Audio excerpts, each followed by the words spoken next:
Então, se todo mundo puder mutar o microfone aqui, a gente pode, enfim, eu vou começar falando aqui, depois vou passar um pouquinho para Clarissa, para Ana Paula e para o Michael, mas como de hábito eu vou dar o start aqui e tal. Então, se todo mundo puder ficar em mute. Enfim, bem-vindos todo mundo aqui. Hoje é a nossa quarta reunião da iniciativa. A gente tem feito uma a cada 3 meses, assim, acho que tem sido uma frequência boa. Obrigado por estarem aqui.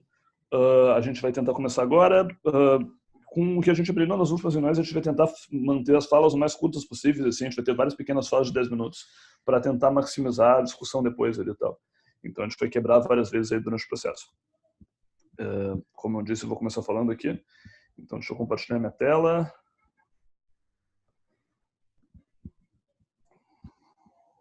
Dá para ver?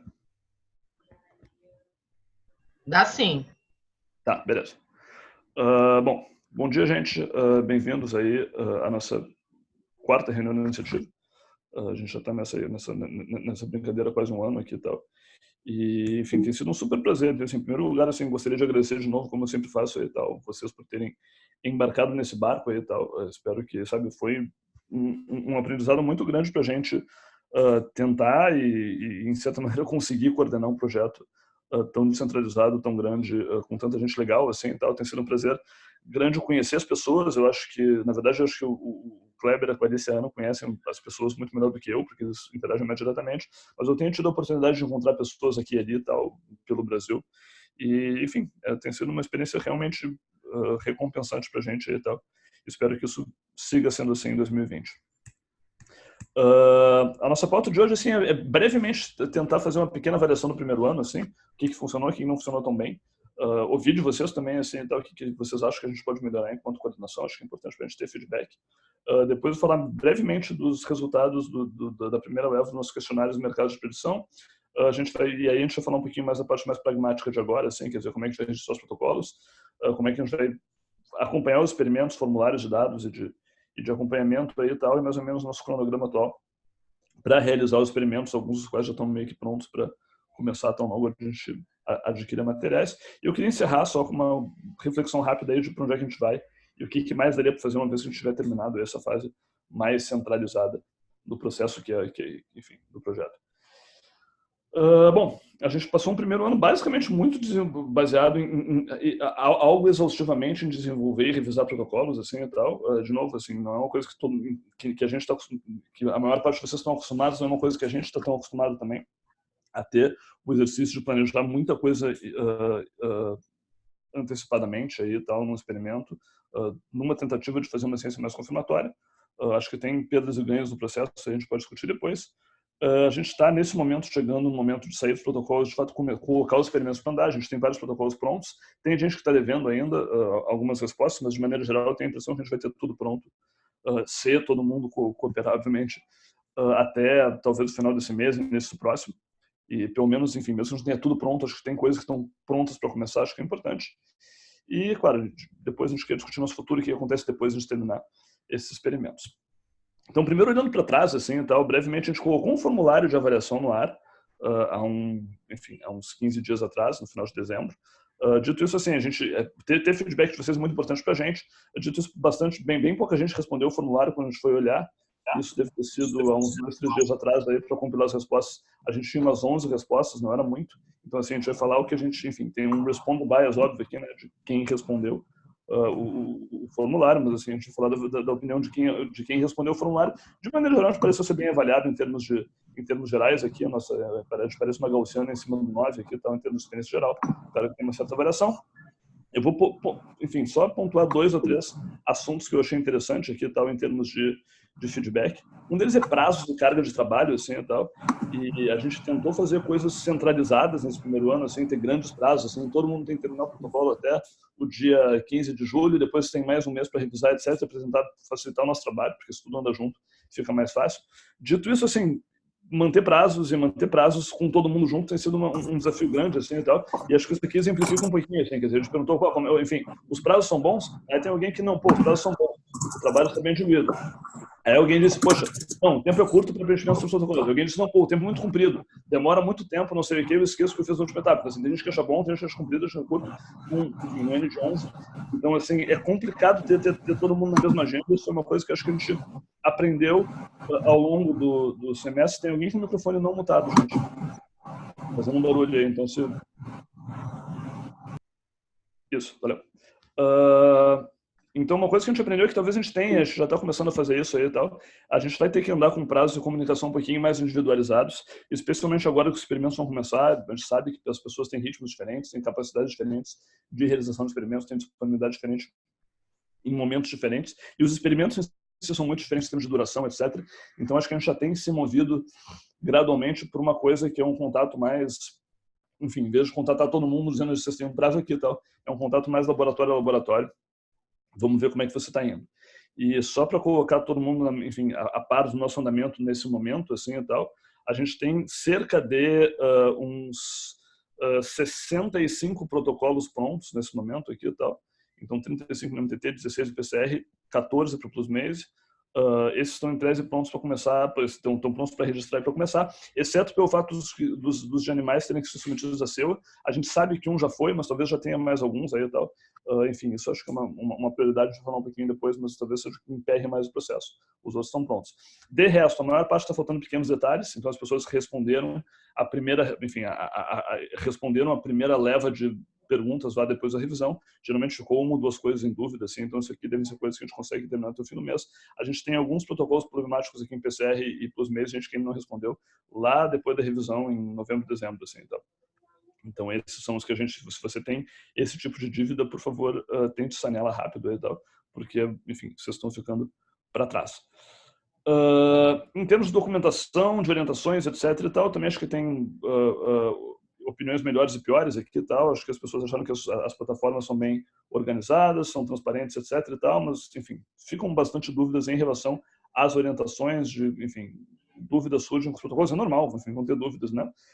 E acho que a gente também foi aprendendo com o tempo a como tentar colocar. A gente investiu muito nas reuniões no início, mas claramente a gente precisa de coisas escritas, né? A gente passou a ter manuais, e a gente acho que ainda tem algum trabalho a fazer em termos de deixar esses manuais e referências mais organizados. A gente tem isso aí na OSF, na verdade, que eles são localizáveis, mas a gente pode usar, enfim, a gente pode ouvir de vocês também sugestões de como, enfim, deixar orientações mais claras e mais organizadas. Se tem um Google Drive interno, ajudaria, enfim, a gente pode falar disso mais adiante. Uma coisa que a gente tem tentado fazer também... Opa, como é que eu tiro isso aqui de cima? De alguma forma isso aqui acabou aqui. Mas na verdade, gerar material para coisas que a gente não achou muita, enfim, que a gente não tinha grande documentação, assim. Uma coisa que a gente teve muita dúvida e dificuldade de implementar ao longo do ano, assim, foi essa questão de ter critérios de exclusão e inclusão para experimentos, quer dizer, critérios de validade para dizer se esse experimento está metodologicamente sólido. A gente já falou disso em outras reuniões. A gente foi atrás de literatura sobre o assunto, não tem muita coisa escrita pensando em, poxa, será que a gente deveria pré-definir essas coisas? Então a gente acabou escrevendo um artigo sobre isso e tal, ele está como um pré-print no MetaArchive. Eu e o Kleber, está submetido para a iLife também. Então, se você dar uma olhada nisso aqui, acho que fala um pouquinho por que a gente pensou em fazer isso, por que a gente acha que é importante, qual é a lógica por trás de tentar ter critérios fixos para dizer que um experimento é válido ou não antes de começar.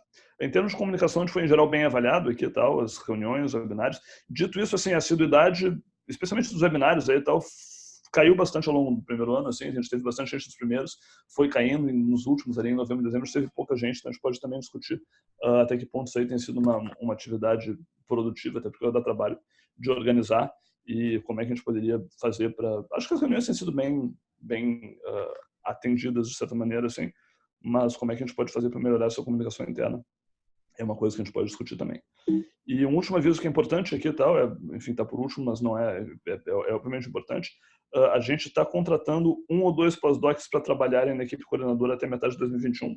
A Ana Paula, que deve estar em alguma outra janela aqui e tal, está assumindo um cargo de gestão aqui no Instituto DOR, então vai ter que sair aí ao longo, enfim, entre agora e março, abril aí e tal. E, enfim, a gente está contratando, então a gente tem uma vaga disponível imediatamente. E a gente está recebendo aí currículos, cartas de motivações e recomendação até esse domingo, dia 19. A gente deve estar entrevistando candidatos na semana que vem. Se alguém tiver interessado em assumir essa vaga, por favor, aplique aí, tal. Seria ótimo ter alguém que já está dentro da iniciativa. Se vocês tiverem pessoas para sugerir também, isso obviamente nos ajuda.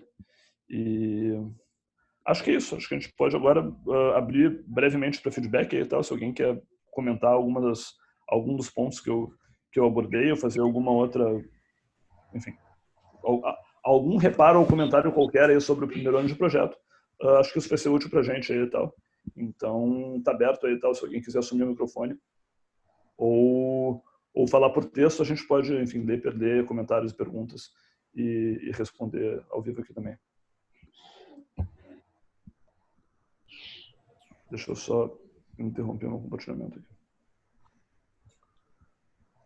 Bom dia, Michael Andrade aqui do Hospital de Clínicas de Porto Alegre, tudo bem? Fala. A minha pergunta é a seguinte: a gente finalizou o nosso protocolo ali no finalzinho de dezembro, quando foi enviado o protocolo, as críticas dos revisores, e aí eu não dei um feedback por e-mail dizendo que estava pronto.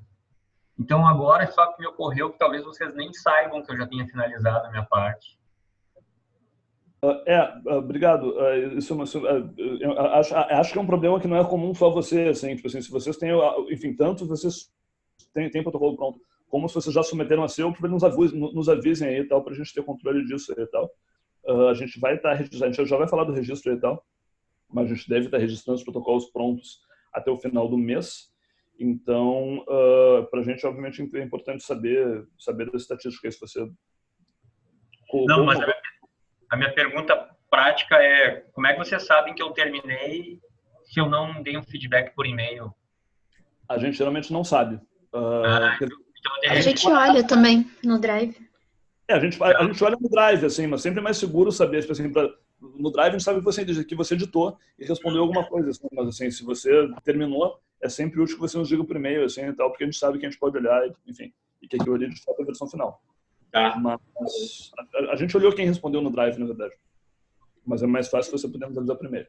Em relação à submissão para a CEUA, a gente já pode submeter com esse protocolo como ele está, ou vocês recomendam que a gente aguarde o registro dele? Não, a gente deveria... A gente vai falar mais disso mais tarde aí e tal, mas a ideia é justamente submeter para a CEUA antes, porque se a CEUA pedir alguma modificação, a gente vai ter que, enfim, registrar outra coisa. Então... A gente... Fala.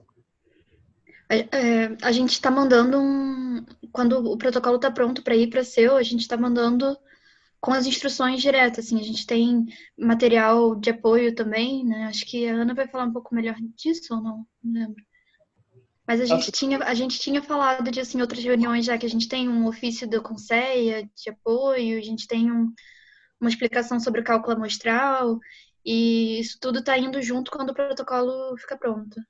Então, se ele está pronto, nos avise, a gente vai mandar para você esse material que acho que pode, enfim, tem a questão do cálculo amostral, tem a questão do conceito, dando um parecer favorável à ideia de um experimento de aplicação sistemática nacional, assim. Então, acho que isso deve ajudar a passar pela CEUA e tal. Ok. Outras perguntas? Comentários? Ideias? Sugestões?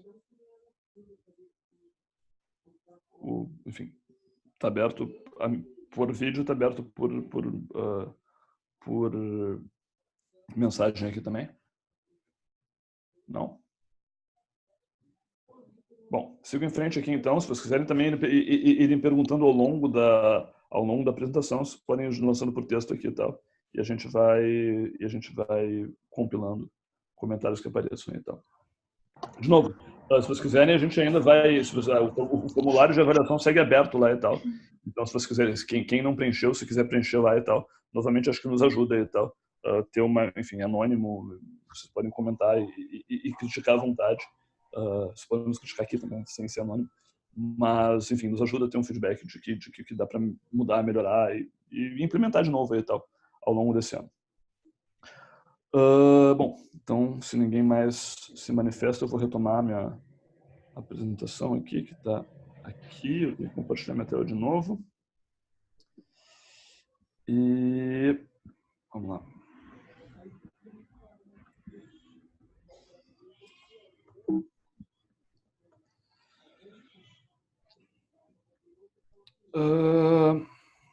Bom, a minha segunda parte é brevemente relatar aqui em 5 minutos aqui, tá, os resultados de um projeto que a gente acabou levando a cabo aí tal no final de novembro, neste dezembro aqui agora, que foi o nosso projeto de predição.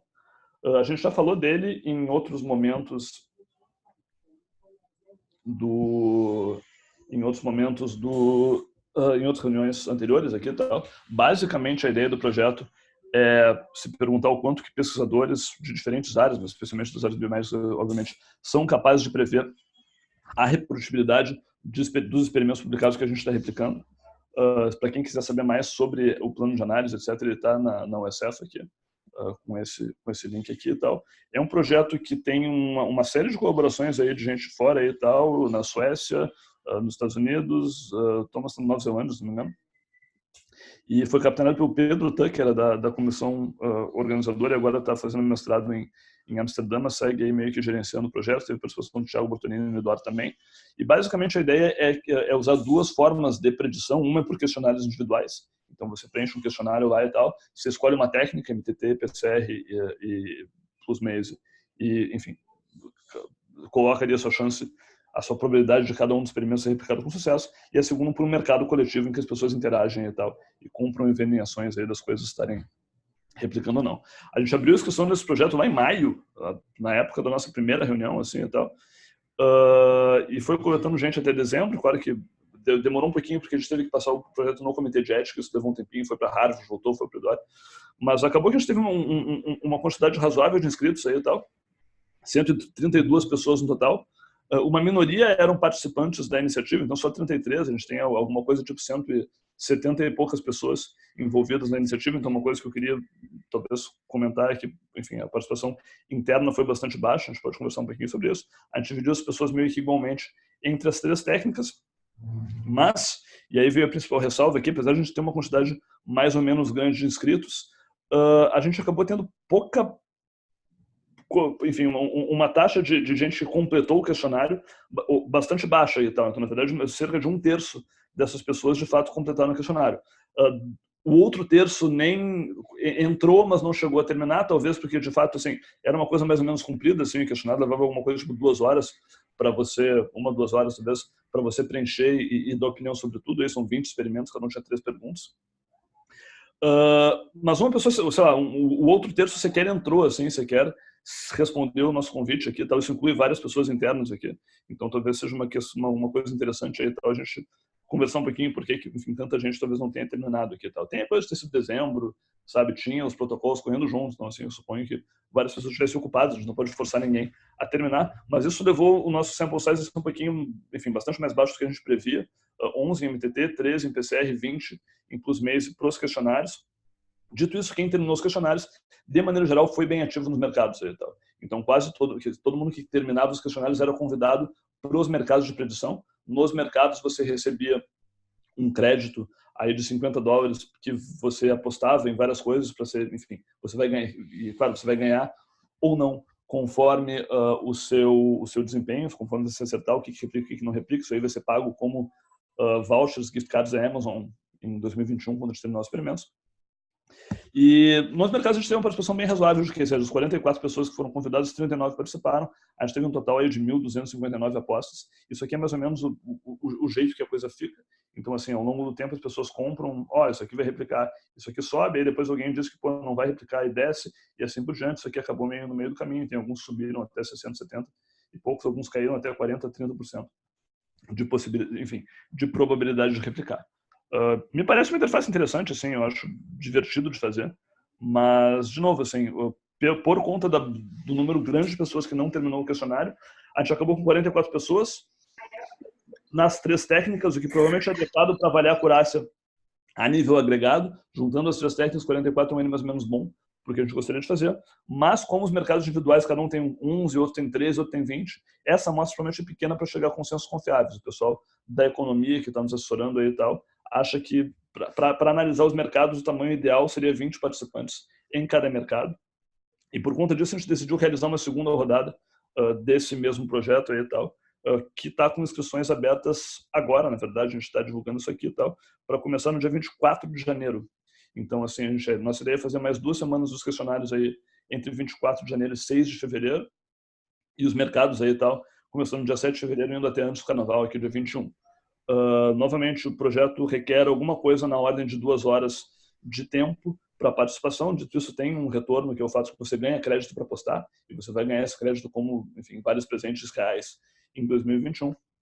Então, isso mais ou menos compensa. E acho que, assim, é uma contribuição importante para a gente, porque acho que responde uma pergunta importante. E acho que, como experiência individual, é válido também. Acho que tem um aprendizado incutido em você parar para pensar e tentar pensar qual é a probabilidade disso aqui replicar e por que eu acho isso. Assim, acho que verbalizar isso aí é uma coisa interessante. Está pedindo para as pessoas razões pelas quais elas fazem uma previsão. Então, assim, acho que tem um conjunto de dados muito rico para ser gerado aqui. Para a gente é importante que a gente conseguisse mais gente. As inscrições estão abertas aqui. E eu estimulo, de novo, assim, todo mundo que quiser se inscrever, pode se inscrever, e acho que vai ser uma forma legal de participar. Isso aqui deve estar no nosso artigo central da iniciativa, então, assim, na verdade, isso vai enriquecer o trabalho do qual todo mundo aqui é coautor. E divulguem para interessados aqui, ele é aberto para qualquer pessoa maior de 18 anos que tenha experiência em pesquisa experimental. E estamos abertos a ideias também. Acho que para a gente é importante saber como é que a gente pode melhorar essa taxa de gente completando experimentos, de como a gente consegue coletar mais gente. Então, a gente está aberto a colher, primeiro, opiniões de quem participou no projeto, acho que, sabe, enfim, até para motivar ou desmotivar os outros e tal. Mas é legal saber como foi. A gente não vai mudar o questionário agora, mas para a gente é interessante ter um retorno. Quem se inscreveu não participou, a gente gostaria de ouvir por quê, assim, e tal, e como é que a gente poderia, eventualmente, facilitar isso. Entendo que, enfim, obviamente não é obrigatório, mas a gente está tentando conseguir o máximo de gente possível. E sugestões para aumentar recrutamento, por meio de que a gente, enfim, por que canais a gente conseguiria agregar mais gente no projeto. Então, de novo, estou interrompendo minha tela aqui, estou abrindo para opiniões aí e tal, seja de quem participou ou não participou, ou quem acha que sabe onde encontrar gente.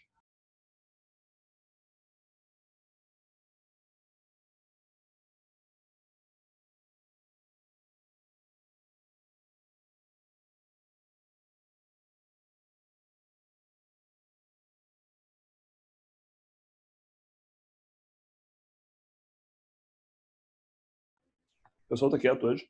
Alguém foi voluntário do estudo aí? Hugo? Quem mais eu conheço aqui? Elvésio? Você quer dar um depoimento aí e tal? Como é que foi? O que você achou? O que acha? O que talvez não tenha ou não tenha dado certo?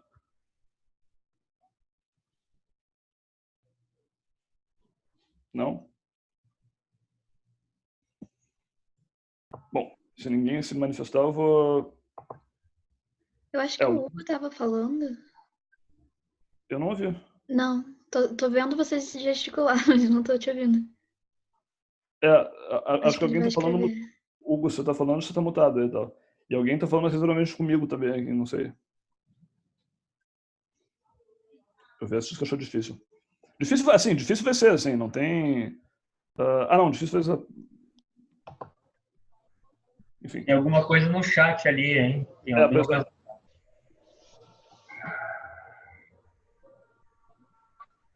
Flávia disse que teve dificuldade de se conseguir finalizar o processo. Você tem como explicar melhor?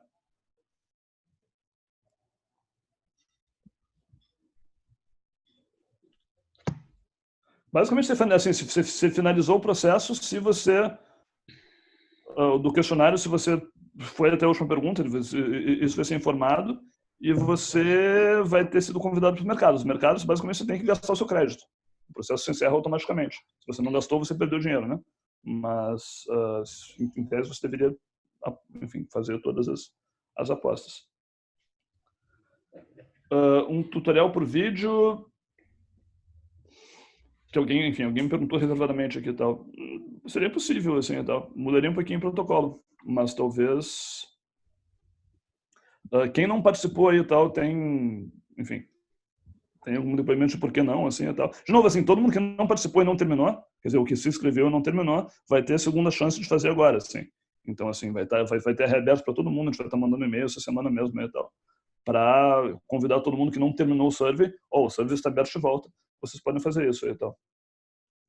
Mas não sei se o limitante... Eu acho que dezembro foi uma má ideia de lançar isso. Quer dizer, dezembro tende a ser o pior mês do ano em termos de comunidade, mas assim, se alguém não conseguiu fazer por questões de agenda, enfim, vocês tenham, enfim, o server será reaberto muito em breve e tal.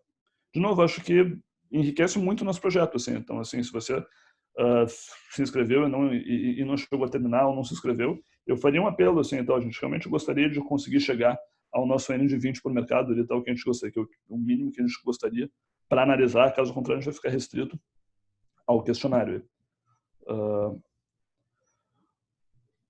Alguém acabou de ganhar bebê, bom, eu também, somos dois. Mas, não, realmente dá um certo trabalho, assim, tal. Você vai ter que gastar uma tarde nisso aí, pelo menos, assim, e tal. Então, uma tarde, não sei, meia tarde, talvez. Mas o Hugo pergunta que diversas apostas no mesmo experimento vale... É que você, enfim, as apostas são ações, né? Tipo assim, se você apostar e for levando progressivamente para cima, eu apostei que replica, depois eu apostei que replica de novo, você está botando mais dinheiro nisso. Então, na verdade, ele calcula automaticamente que você está achando que isso aqui está ficando mais e mais e mais provável. Mas, no fundo, quando você aposta que ele vai replicar, você compra ações que ele vai replicar. Quando você aposta que ele não vai replicar, você compra ações no sentido contrário. Quanto mais apostas repetidas você fizer, mais, enfim, você se compromete com aquilo e mais você vai ganhar no final se você estiver acertando. E tal. Se você fizer apostas para cima, depois para baixo, você, no fundo, está perdendo dinheiro, né? Porque você está comprando e vendendo, e, na verdade, tem uma pequena atualização de preço ali e tal. É como se você estivesse negociando, enfim, comprando e vendendo a mesma ação na bolsa, assim. A não ser que ela suba, se alguém mais apostar e dê para você, de maneira geral, isso não é um bom negócio aí e tal. Mas enviar novamente o e-mail de convite para a reunião tem o link ali, né? Então, se vocês quiserem dar uma olhada, enfim, o link está ali mesmo, vocês podem se inscrever. A gente vai estar, enfim, quem não terminou a primeira vez, o server já está aberto, vocês podem estar lá e ir lá e fazer. Quem não se inscreveu a primeira vez, a gente vai estar pegando todas as inscrições e mandando no dia 24 de janeiro o link para os novos questionários. Então. Inseguros quanto à necessidade de experiência. Assim, alguém perguntou sobre experiência aqui e tal. A gente não requer experiência at all, assim, pelo contrário, uma das coisas que a gente gostaria de saber é se, poxa, experiência importa, né? Então, assim, se a gente tiver pessoas com pouca experiência, mas que entendem os artigos, sei lá, que você consegue entender o que o artigo quer dizer, você sabe o que é técnica, mas não tem muita experiência no campo, ou mesmo se você for de uma outra área, tem uma noção de pesquisa experimental, você não conhece somente aquela técnica, eu acho que é interessante ter essas pessoas, porque, de novo, sabe, acho que você pode correlacionar a experiência com capacidade de predição. Cada pessoa vai ter uma acurácia lá no final. E uma pergunta que certamente não tem muita ideia se é verdade ou não, é se, daqui a pouco gente com mais experiência, ou mais experiência na técnica, ou mais experiência como um todo em pesquisa, é melhor em prever resultados do que quem não tem. Então, pelo contrário, assim, gente sem experiência é importante e é interessante para a gente. Então. Tem gente dizendo aqui que é problema de agenda. Eu realmente acho que dezembro foi uma péssima ideia. Assim, tá? A gente se deu conta disso depois. Mas... Tá, alguém pediu para enviar um e-mail só de convite para os mercados. A gente vai fazer isso, então. E aí, se vocês puderem repassar, acho que nos ajuda. A gente tem uma combinação com o Comitê de Ética de não divulgar valores no recrutamento. Então, porque, enfim, em tese, você não pode usar dinheiro para motivar pessoas a participarem de projetos de pesquisa. A ideia é que não é essa. A ideia é que, na verdade, o mercado de apostas tem que ter alguma coisa para apostar, né? Então mas a gente vai mandar, a gente manda um e-mail oficial de divulgação para vocês. Isso também está no Facebook da iniciativa e no Twitter aí e tal. Então uma maneira fácil de divulgar também é repostar isso aí. Ainda que acho que e-mail funciona melhor. Bastante gente dizendo que vai escrever para a segunda leva. Bom, a gente fica bem feliz se vocês puderem fazer isso aí e tal. Então assim vai ser janeiro, fevereiro, vai ser uma época mais tranquila. E de novo assim, acho que se a gente tiver mais nossa meta é 20 por mercado ali para poder analisar os mercados. Então falta entre 1 e 10 pessoas em cada um. Então assim, acho que a chance de a gente conseguir, se só o pessoal da iniciativa se inscrever na segunda leva, eu acho que a chance de a gente conseguir bater a nossa meta aí já é bem provável. E seria legal bastante, de novo, outra pergunta nossa é se o pessoal da iniciativa tem uma acurácia diferente do pessoal de fora. Então isso também, sabe, tendo gente dentro, nos ajuda porque a gente teve pouca na primeira leva. E, uma ressalva que a gente já fez, se você está replicando experimentos, você não vai receber, obviamente, oferta de prever os experimentos que você mesmo está replicando, porque tem um conflito de interesse. Então, para participantes internos, você vai receber um survey sem os experimentos que você mesmo está fazendo e tal, até para não saber o resultado deles e não quebrar o cegamento. Mais alguma Com algum comentário? E obviamente, como os mercados vão abrir de volta em fevereiro, então, se você participou e ainda tem ações ou quer repensar suas previsões, você também vai ter acesso a entrar de volta e tal. Provavelmente a maior parte das pessoas já usaram o crédito, mas enfim, se você quiser ver como é que o mercado andou, refazer as apostas, ele vai ficar aberto para todo mundo. Bom, se ninguém mais tem algum comentário, eu vou passar a palavra para a Clarissa, certo? Sim. Tá. E agora a gente vai para a parte mais protocolar de protocolos e registro e etc. E tal. Obrigada. Deixa eu compartilhar minha tela.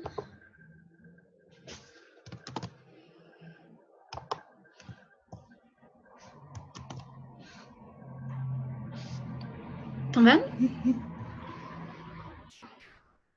Sim, Clarissa. Obrigada. Então, primeiro só queria começar falando do pré-registro de protocolos. Todo mundo deve ter participado dessa etapa, né? Teve toda uma ida e vinda dos protocolos com espaços para serem preenchidos entre os laboratórios que vão fazer o experimento, o laboratório revisor, passando por nós aqui da comissão organizadora. E agora que os protocolos estão começando a ficar prontos, alguns deles vão ser registrados diretamente na... Como é que eu faço para tirar isso aqui? Desculpa. Vão ser registrados diretamente na Open Science Framework, onde eles vão ganhar um timestamp, mas eles vão permanecer privados por um tempo até os experimentos serem concluídos. Como ela falou, alguns experimentos que usam animais vão ter que passar pela CEUA. Essa submissão, como a gente já deve ter falado em outros momentos, é feita por cada laboratório e à medida que eles estão ficando prontos, vocês estão recebendo as instruções já de como, de que podem proceder e o material complementar, como eu falei agora há pouco. E só depois da aprovação da CEUA, a gente vai fazer, então, um registro, porque aqui pode ter alguma modificação, né, alguma sugestão, alguma coisa a ser adicionada no protocolo. Então, bom, esse registro vai ser todo feito por nós, mas a gente precisa que vocês confirmem, né, o protocolo final e tudo mais, à medida que a gente for enviando. Uma outra coisa que tem nos preocupado mais, assim, recentemente, é como fazer com a documentação dos experimentos. A gente tem alguns objetivos, assim, primeiro é que os dados sejam todos abertos e a segunda coisa é que os experimentos sejam auditáveis. Eu não sei quantos de vocês estão familiarizados com um processo de auditoria, assim, mas envolve acesso a um pouco mais do que só os dados. Aqui é muito importante ressaltar que a gente não quer auditar nenhum experimento, a gente só quer ter acesso, a gente gostaria de ter a possibilidade disso caso algum resultado venha a ser questionado, caso alguma coisa venha a acontecer bem para o futuro, assim. Já que todo mundo é corresponsável pelos resultados, acho que isso devia estar acessível para todo mundo que participa do projeto. E, bom, algumas coisas que eu vou apresentar aqui para tentar entender como a gente pode fazer isso, né? A primeira coisa que me vem é como a gente decide, né, o que documentar. Em relação a dados, eu acho que é mais simples um pouco. A gente pode ter dados de duas formas, né? Uma coisa mais bruta, assim, antes de qualquer análise ou processamento, ou a gente já pode ter algum dado processado, alguma coisa parcialmente analisada, alguma coisa assim. E a lista dos dados que vão ser coletados já devem estar nos protocolos que vão, então, ser registrados, os protocolos que estão sendo finalizados agora, né? Pelo menos aqueles dados que são mais essenciais para a análise dos desfechos principais de reprodutibilidade e tudo mais. Agora, em relação ao protocolo, eu acho que envolve algumas coisas diferentes, assim. A primeira parte, que são os métodos, assim, o desenho experimental do resultado inteiro, está sendo, acho que, bem desenhado com esses protocolos que a gente está fazendo já agora, mas acho que tem uma outra etapa que é o tipo de registro que é típico de caderno de laboratório, eu acho, né? Em que você consegue, sabendo o que foi feito exatamente, assim, juntar informações suficientes para reconstruir um experimento inteiro, à medida que isso seja necessário. Mas aí a gente entra num outro desafio, que é o que cada um coloca no seu caderno, né? A gente está tentando trabalhar numa lista de coisas mínimas ou de coisas que a gente sugere que se registre, mas a gente ainda não fechou muito bem isso. Queria perguntar para vocês depois também o que vocês acham. A segunda maior pergunta é o como documentar isso tudo, né? Que importa, assim, bastante pra gente é que a gente consiga entender o que está acontecendo, né? Então, uma foto de um caderno é útil se a gente conseguir entender o que está acontecendo ali, tanto quanto uma tabela não vai ser muito útil se tiver um monte de códigos e abreviações que a gente não sabe o que significa. Sua carteirinha de estudante digital. Bom, enfim, uma tabela cheia de códigos e coisas que a gente não sabe o que significa também não vai ser muito útil para a gente.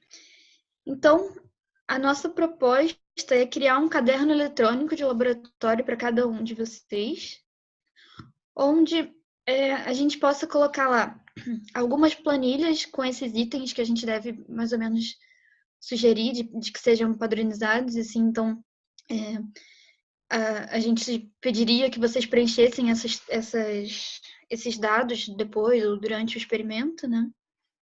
Da mesma forma, uma planilha de dados também com um padrão mais ou menos igual entre laboratórios diferentes. E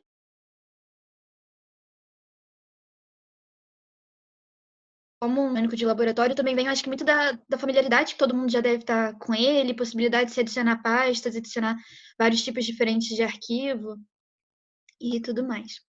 Além disso, a gente também vai registrar o protocolo, cada protocolo, na plataforma Protocols.io, como a gente acho que já falou em outras reuniões e teve um webinário sobre isso, e que com esse registro vocês vão ter a possibilidade de acompanhar o experimento meio que ao vivo, assim, ao mesmo tempo. Você vai dando os checks em cada item do protocolo, você pode adicionar notas, dá para fazer no celular ou no computador. E acho que isso pode ser bem legal. No final, ele gera um tipo de um relatório, assim, com o que foi feito e quando e tudo mais. Acho que isso pode ser bem legal também. Mas queria saber de vocês, o que é que vocês acham disso tudo, assim, sobre o que a gente deve documentar e se desse jeito de usar o Google Drive tá legal, ou vocês têm tido alguma dificuldade com isso? Como é que tá sendo? Acho que se alguém tiver alguma experiência com cadernos de laboratório eletrônicos aí e tal, enfim, outras sugestões para nos... A gente chegou a dar uma olhada em alguns ali e tal. A nossa impressão é que talvez assim, colocar um software que nem todo mundo esteja familiarizado tende a complicar mais do que ajudar às vezes, assim, então nossa ideia nesse momento seria fazer tabelas padronizadas no Drive para colocar informações mínimas, assim, poxa, qual é a droga, qual é, sabe, que é o fornecedor, o lote, qual é a data de validade, quando é que chegaram os animais, etc. Quer dizer, informações de acompanhamento do experimento, mais ou menos padronizadas numa tabela do Excel, uma coisa assim. E ter o Protocols como um opcional, assim, quer dizer, se você quiser usar isso aqui como uma coisa para um caderno de laboratório automático aqui e tal, para você ir colocando, anotando coisas do celular, por exemplo, aqui e tal, você possa fazer. Mas, de novo, assim, talvez tenham soluções melhores, assim, isso que a gente pensou até agora. A gente não começou a elaborar essas tabelas ainda, para ver o que entra e o que não entra. E vai depender muito do experimento, assim, o que você tem que acompanhar. Então, a gente está aberto a ideias de vocês aí, no sentido de ferramentas que possam ser usadas para isso. Bom, 2 pessoas dizem que o Drive parece ser... Eu recebi mais uma privada aqui também, dizendo que parece boa ideia. Tá, Acho que tá legal. Acho que se todo mundo concorda, a gente deve tentar isso de novo, assim. Ver o que entra, o que não entra, o que tem que ser acompanhado é uma questão muito artesanal, sabe? As pessoas... Não existe um consenso muito óbvio, assim, do que entra no caderno de laboratório, o que sabe, qual é a contra. Então, assim, a gente vai ter que fazer uma coisa meio da nossa assim, o que é importante vai vir um pouquinho da gente. A gente provavelmente vai mandar para vocês, mas assim, talvez tenha gente que acha excessivo, talvez tenha gente que acha, pô, não, mas pô, você tem que colocar isso aqui. Então, assim, pode ter um round de feedback, eu acho, né? A gente vai mandar olha, isso aqui é o que a gente pensou como tabela do experimento, mas assim, talvez tenha um bate-volta aqui no sentido assim, poxa, eu acho que a gente tem que documentar isso aqui também.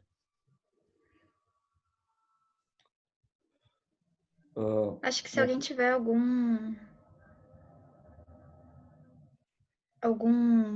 modelo, alguma checklist de caderno de laboratório, assim, acho que algumas instituições incentivam algum tipo de registro ou outros, assim, eu estou tentando me basear nessas recomendações, mas se alguém tiver mais alguma coisa também seria ótimo. Os cadernos de laboratório eletrônicos, eu cheguei a testar os que não precisam os que são gratuitos inclusive para grupos grandes como o nosso, assim. Mas eles realmente não são muito intuitivos para quando você começa a usar. Eu acho que padronizar todo mundo, quer dizer, é difícil para todo mundo começar a usar.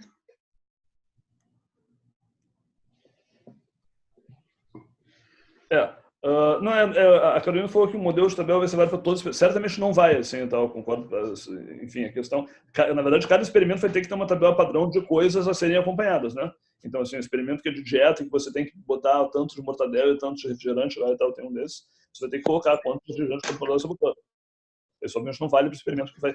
Então, assim, na verdade, a gente vai ter que desenhar Claro, vão ter coisas padrão, né? Então, assim, talvez assim, a data que o experimento começou, a data que ele terminou, etc., vão valer para todos, mas assim, a gente vai ter que ter formulários específicos para cada experimento. Isso vai nos dar um certo trabalho para fazer.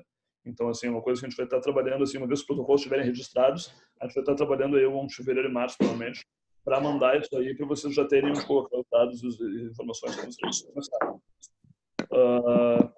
Assim, certamente vai ter um grau de artesanal, enfim, vai ter que fazer uma tabela diferente para cada experimento, não tem dúvida.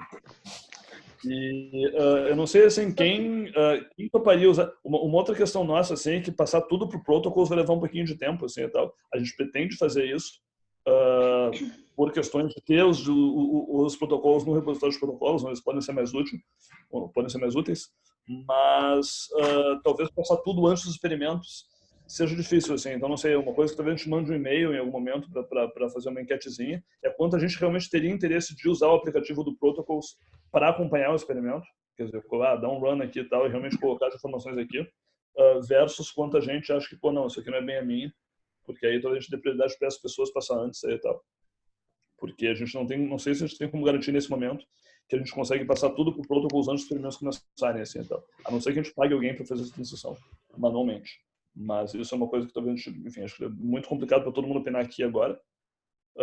Mas a gente deve, talvez, passar um formulário em algum momento por e-mail, perguntando quem é que teria interesse. No meio tempo, vocês podem ir dando uma olhada e testando no aplicativo, né?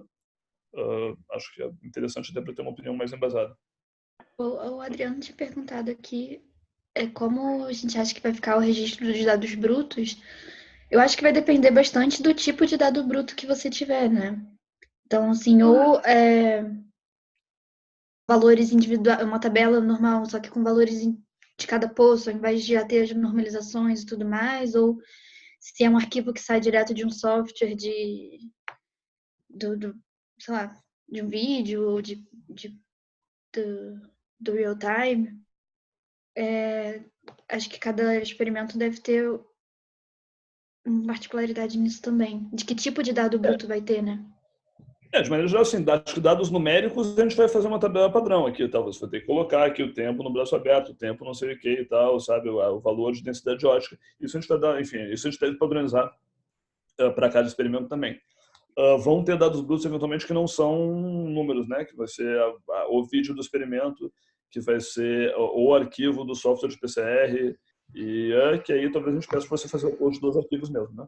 Mas de novo, assim, acho que isso vai ser experimento vão ter dados diferentes a coletar. Isso está no protocolo, né? Então, assim, isso ao contrário do formulário de acompanhamento que a gente ainda tem que desenvolver, o set de dados mínimos que a gente gostaria de receber, isso está no protocolo que vocês estão, em tese, aprovando agora. Então, se você tem alguma coisa a sugerir, adicionar ou tirar, quem não acabou os protocolos ainda, esse talvez seja o momento. Falaram aqui também de questão de segurança biológica, que evitam usar o celular no laboratório e registra tudo em caderno de papel. Eu acho que a ideia é essa, assim, se a gente tiver tudo no Google Drive, seria tanto acho que daria as duas possibilidades, né? Tanto de acompanhar direto na planilha no computador ou no celular, como no papel e depois passando para o computador. A gente também não pretende ser tão rígido com a rotina de laboratório para forçar todo mundo a usar, quer dizer, sabe, você vai fazer o experimento como você faz, sabe, anotar na hora, enfim, como você anota, enfim, é muito difícil a gente tentar usar isso, né? A gente vai tentar usar os dados que a gente recebe. Como você anota, a gente também não é tão loucamente centralizador assim. Alguém mais?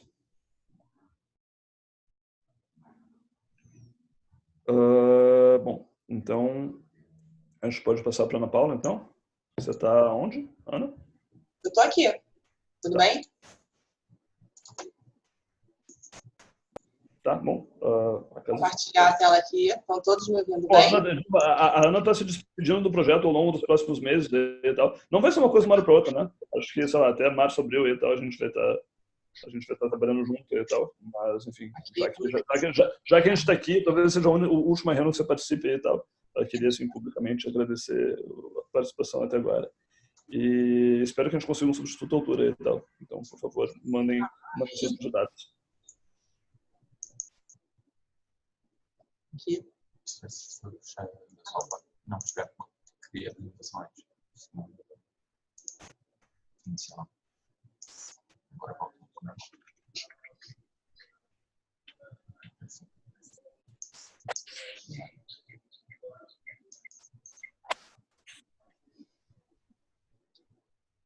Funcionou? Não. Funcionou. Sim, funcionou. Ok, bom dia, gente. Então, eu vou falar para vocês como é que a gente tentou planejar esse cronograma para os próximos meses. Tá? Isso daqui é um cronograma nosso, interno, mas eu queria só chamar a atenção para a quantidade de planilha que a gente foi criando durante o ano de 2019.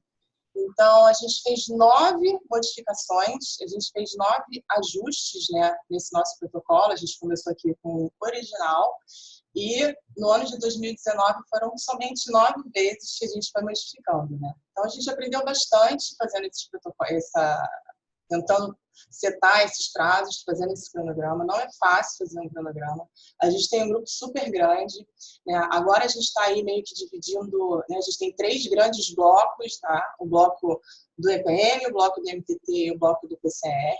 Então, a gente quer que todos os 3 estejam mais ou menos na mesma tarefa, mas como o Olavo falou, a gente vai tentar botar esses prazos mais personalizados. Tá? Eu vou botar para vocês aqui 2 cronogramas diferentes, experimentos com linhagem celular e o cronograma para os laboratórios que vão estar realizando os experimentos com animais. Então, eu acho que está todo mundo mais ou menos, né, nesse mesmo momento. Aqui eu vou falar dos experimentos com células. Está todo mundo finalizando os protocolos. A gente está fazendo a conferência da lista de material, isso é uma parte muito mais do colaborador. E a gente gostaria que a gente chegasse na metade de janeiro já com essa parte finalizada. Então, isso também já foi uma outra mudança. A gente não está colocando um dia, né? A gente está colocando metade de janeiro, e a metade de janeiro vai de 15 até 31. E justamente por isso, porque a gente sabe que cada laboratório acaba tendo um ritmo, a gente tem uma resposta que é mais rápida de um grupo, que demora um pouco mais do outro. Então, mas até acima da metade de janeiro, a gente precisa estar com essa lista de material conferida por vocês. Para quê? Para a gente poder fazer o registro desses protocolos na OSF, como a Clarice explicou já aí para vocês. Os protocolos têm que estar registrados, a gente tem que fazer esse pré-registro, né, antes de começar a realização dos experimentos. E a gente pretende aí fazer isso paralelamente, né, até o final aí de janeiro a gente está com esses protocolos já registrados. Daí a gente parte para fazer o pedido do material, né? O pedido de material a gente vai fazer, tem uma grande parte de coisas que a gente está pedindo para a Sigma, a gente fez uma parceria com a Sigma, mas tem as outras empresas, a Terno, enfim. Então a gente precisa fazer isso, a gente gostaria de fazer isso em fevereiro, porque a gente sabe que os prazos são diferentes, né? Tem vendedor que coloca 15 dias, tem coisa que vai chegar em 60, então se a gente conseguisse pedir tudo já em fevereiro, seria o ideal. E isso é uma coisa que a gente vai fazer com aquele material, aquelas grandes compras, né? Aquelas coisas que a gente sabe que ninguém tem, os reagentes para fazer os tratamentos. A gente vai fazer essa compra maior já em fevereiro. Aí o material deve chegar aí por março e abril, levando em consideração essa janela aí dos 15 dias, 30 dias, 60 dias. E assim que o material chegar, o laboratório faz a conferência e aí sim a gente vai fazer a solicitação da célula. Tá? A gente vai pedir a célula para o banco de células e o banco de células envia a célula para o colaborador só depois desse preenchimento do TTM. O TTM é um termo de transferência de material biológico, é um termo que está dizendo ali as condições que você vai receber as células, não vai utilizar em experimentos com humanos, enfim. Não necessariamente a gente precisa preencher esse TPM aqui, a gente pode preencher nesse momento aqui que a gente está esperando o material chegar. Né? Então, a gente só vai solicitar a célula depois que a gente já estiver no laboratório. E daí, a gente parte, né? O laboratório recebe a célula, a gente imagina que isso vai acontecer lá por abril também, maio, e fazer os experimentos. Só que, para a gente pedir a célula para o banco e a célula chegar no seu laboratório, isso leva mais ou menos uns 15 dias. Na verdade, depende do tipo de celular. Tem célula que vai chegar em uma semana, tem célula que vai levar 30 dias. Então, a gente tem 31 linhagens, tá? Então, com os experimentos de MTT e PCR. A gente tem mais ou menos 100 pontos de entrega. Então, colocando um exemplo aqui, a B16F10 ela vai para Recife, vai para Belo Horizonte, vai para o Rio de Janeiro. Então, a gente precisa coordenar essa entrega, né? A gente vai ter que avisar para o banco para fazer o descongelamento e os 3 laboratórios vão ter que receber essas células ao mesmo tempo. Por quê? Porque o banco de células, quando a gente fez essa aquisição das células, o banco de células ele vai pegar um criovaio, vai descongelar, vai fazer uma microexpansão e vai dar uma garrafa para o laboratório colaborador.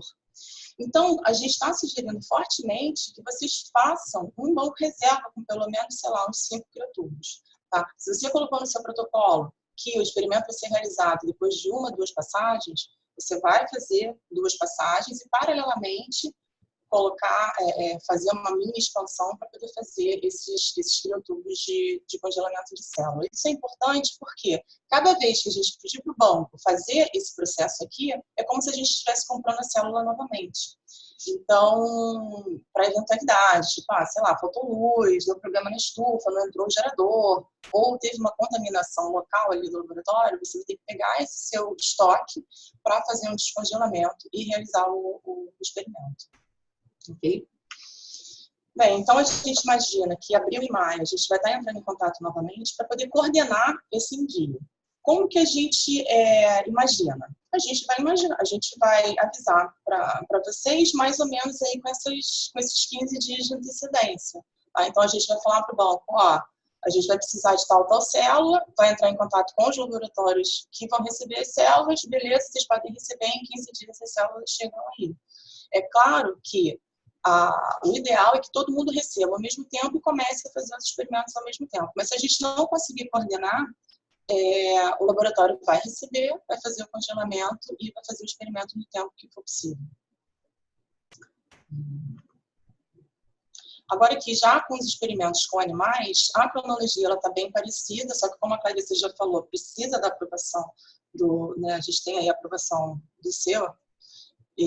Então, como as pessoas com as culturas de células estão finalizando os protocolos, fazendo a conferência da lista de material e também submetendo as CEUs. Isso, acho que a gente tem poucos laboratórios que submeteram já as CEUs, e a gente pretende também fazer isso até a segunda metade de janeiro. Só que a gente vai colocar um prazo assim, final, para a submissão das CEUs até março. Tá? Por que isso? Eu vou falar no outro slide aqui depois, que as CEUs têm os seus tempos, né? Tem CEU que demora 2 meses, tem CEU que demora 6 meses, então quanto mais rápido a gente colocar isso nas CEUs, mais rápido vai ter a aprovação. Então, a gente vai esperar a aprovação dos projetos pelas CEUs, e vou ter uma grande interrogação aqui, a gente não sabe exatamente, vai depender de cada CEU. E aí, sim, os protocolos vão ser registrados na OSF, a gente vai fazer esse registro, conforme a Clarissa falou, de maneira fechada e abrir isso no final dos experimentos. Pedido do material por nós, pela equipe coordenadora, o material chega, o colaborador confere, solicita o animal, seguindo o mesmo raciocínio das células, né? Depois que você tiver com o teu material tudo ali, tiver tudo ok, e aí você pede o animal. Isso vai ser uma coisa muito dependente do ritmo e da relação que o colaborador tem lá com o biotério fornecedor, e aí partir para a realização dos experimentos. Então, como a Clarissa já falou, eu estou frisando aqui, a aprovação do projeto pela CEUA. Não importa se a sua CEUA leva 2 semanas, leva 2 meses, ou se leva 6 meses. A gente vai esperar o protocolo ser autorizado, ser aprovado pela CEUA. Tá? Então, se a sua CEUA leva 6 meses, você tem que correr com esse protocolo para a gente poder fazer essa submissão. Tá, ok? E como ela já falou também um pouquinho, a gente vai ajudar, conforme os protocolos vão ficando prontos, a gente vai enviar o material, a gente tem esse parecer do Conceia, né, que diz aqui que eles são eles são favoráveis para a utilização, para a realização de experimentos de replicação. Então, a gente está colocando essa carta anexada como material de suporte para ajudar na submissão para esses CEUs. Bem, e aí, falando um pouquinho só das compras, a gente já chegou a falar isso nas outras reuniões, a gente vai ter basicamente aí esses 3 tipos de compras, né? A gente vai ter essa compra central, que a iniciativa vai comprar isso, vai chegar no seu laboratório. Essas compras, elas podem ser feitas tanto por mercado nacional, né? A gente vai pedir para a Sigma já tem estoque, manda, e tem alguns itens que a gente vai ter que fazer a compra por importação direta, né? Então, a gente está fechando essa lista agora. A importação direta, talvez... Isso não é muito certo, não é muito seguro, mas a Fundação Educacional Charles Darwin fala para a gente que em 15 dias chega, que depende muito da disponibilidade do reagente, mas o trâmite não é um trâmite tão demorado, mas a gente tem que sempre considerar de uma maneira, né, bem... Até para a gente não cair num looping de frustrações com relação aos prazos. Puxa vida, dessa vez não foi, a gente está sempre considerando os prazos maiores, então de 30 a 60 dias.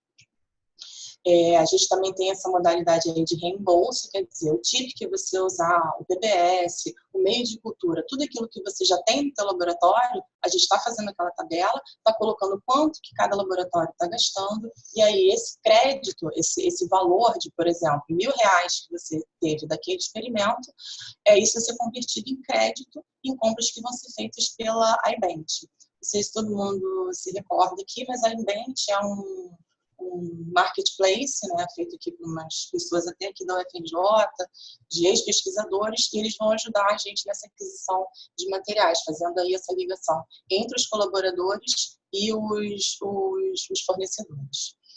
E tem uma terceira modalidade, que seria uma compra assim, local, né? Você vai precisar de anestésico, e o anestésico a gente não tem como comprar por aqui. Você já tem todo o esquema da compra do anestésico, da receita do veterinário, então essa vai ser uma compra local que você vai ter que fazer. E essa compra local vai depender se a gente vai dar para você também como reembolso ou não. Se o seu fornecedor puder fornecer uma nota e nessa nota ele colocar os dados da fundação, a fundação paga diretamente, né? Eu botei aqui os animais também da outra reunião, algumas pessoas também perguntaram. Os animais também da mesma maneira, eles podem acontecer, a gente pode comprar, caso tenha essa nota com os dados da fundação, ou a gente também vai fazer um esquema de reembolso. Você compra e depois a gente repassa para vocês esse valor também como crédito. Mas é uma compra que você vai ter que fazer localmente. Aqui é um exemplo de tabela, tá? Então aqui a gente está já chegando a gente já está com algumas listas fechadas, então esse aqui é de um laboratório, não me lembro o nome, mas ele vai fazer o EPM 11 e o EPM 25. Então a gente está enviando, vocês precisam conferir todas essas coisas, as quantidades, tá? Porque o quanto mais próximo, quanto mais fechado a gente tiver, melhor, né? Então, por exemplo, o tiopental, no caso aqui, vai ser reembolso, então eles já têm lá. Esse daqui tem um asterisco por causa do isoflurano, que precisa essa compra vai precisar ser local, porque precisa de receita. E mais ou menos era isso. Tá? E esses gastos gerais, a gente colocou aqui como R$100. Então, nesse caso aqui, esse laboratório ele vai receber, relativo aos gastos gerais, ele vai receber R$200. Enfim, a gente está consolidando a tabela para poder passar para vocês uma versão final e vocês darem um acordo, um aceite. Era isso que eu tinha para falar. Eu realmente estou muito feliz de ter participado dessa iniciativa. Foi uma experiência maravilhosa e vou continuar tendo contato com as pessoas. Eu estou super emocionada, eu sabia que eu ia chorar. E foi muito bacana. Eu espero realmente que entre uma pessoa bacana no meu lugar. E eu vou continuar colaborando. O Olavo virou meu amigo. Eu tenho vários amigos nesse grupo. E para mim foi a melhor experiência da minha vida até hoje com trabalho. Eu acho que eu cresci muito. E, Olavo, eu te amo. E amo também a Kleber e a Clarissa. E várias outras pessoas. Olha só, se consola você, ninguém tá vendo você chorar porque a sua tela tá branca ainda, você tá compartilhando. Eu acho ótimo isso. Mas enfim, se vocês puderem compartilhar agora, a gente pode jogar. Mas a coisa de eu te amo com uma tela branca na frente não tem graça. Tá, oi. Então, gente, abrimos para perguntas sobre o processo, então, de compras e de registro, aí, tá, enfim, de cronograma geral aí, tal. Se alguém tiver algum comentário, a gente está aberto aí, tal. Ressalto algumas coisas que a Ana disse, assim, e tal. Quem já está com o protocolo pronto, por favor, nos avise, para a gente poder mandar os materiais para submissão a seus. Quem já submeteu, por favor, nos informe, para a gente ter um certo acompanhamento disso. Quem não está com o protocolo pronto, por favor, enfim, responda as nossas pendências aí e tal, para a gente conseguir registrar tudo. Quer dizer, tudo que vem depois depende de ter os protocolos prontos, enfim, o mais rápido possível, assim. A gente vai tentar fazer, assim como todo o resto, vai tentar fazer compras individualmente pelos laboratórios, não vai tentar fazer uma super compra para tudo. A exceção é isso, é a importação direta, assim, coisas que precisam de importação, não faz sentido a gente pedir pingado, assim, e tal. Então, nesse caso, enfim, os laboratórios atrasados acabam trancando os outros, então é importante para a gente que a gente consiga realmente terminar tudo até janeiro. A outra coisa importante é revisar as listas de compras, né? Porque a gente vai comprar, vai ser efetivamente o que está ali. Então, assim, por favor, deem uma olhada para a gente não sair comprando coisas que não são o que é necessário, então. E, de novo, tem uma questão de algum outro formato de justificativa para o projeto. A gente tem isso, Clarissa? A gente tem, tipo, alguns parágrafos como se fosse uma introdução. A gente está montando isso também, né? Sim. Tá. Adriano sugeriu enviar logo as células todas e todo mundo congela. É possível também, assim, então, acho que, assim, estamos abertos a sugestões, assim, então. Quer dizer, acho que tem três possibilidades, quer dizer, uma a gente envia tudo de uma vez e todo mundo... O único problema é que, sei lá, as pessoas têm que estar preparadas para receber, né? Tem que ter alguém no laboratório, assim, então assim, talvez fazer um envio para todo mundo. Um envio para todo mundo não nos faz muita diferença, né? Quer dizer, o que a gente precisa fazer é só fazer o envio para as 3 pessoas que vão receber aquela célula, eventualmente 6, porque tem algumas células que estão em 2 experimentos. Então a gente tem que coordenar essas pessoas, né? E aí a gente poderia fazer isso antes das compras, poderia, assim, tal. Acho que não nos impede. A questão é só que aí todo mundo vai ter que congelar, assim, tal. Como ninguém vai começar os experimentos antes de ter os materiais, a gente pensou que era mais fácil, bom, vamos comprar tudo aí e tal, e aí, quando tiver tudo chegando já, a gente manda a célula. Mas assim, tanto, enfim, em tese a gente poderia mandar antes aí e tal. Não sei se como a gente tem 30 e poucas linhagens, eu não sei se o banco de células poderia fazer o descongelamento de 30 ao mesmo tempo, assim, então talvez seja mais fácil para eles aí, mandando aos poucos aí, tá? O banco tem uma estrutura boa, eu acho que isso daí não seria nenhum problema. Eu acho que a gente precisa ver com relação aos protocolos, porque vários protocolos estavam colocando que não iam congelar, que não iam congelar, mas que iam receber a célula e imediatamente iam fazer o experimento. Então, isso já foi determinado. Né? O protocolo já está com essa informação. De repente ainda dá. E existe uma variação muito grande de que passo, de que passagem o laboratório vai fazer o experimento. Tem o mesmo experimento que o laboratório vai fazer na segunda passagem, tem o mesmo experimento que vai fazer na 10ª passagem.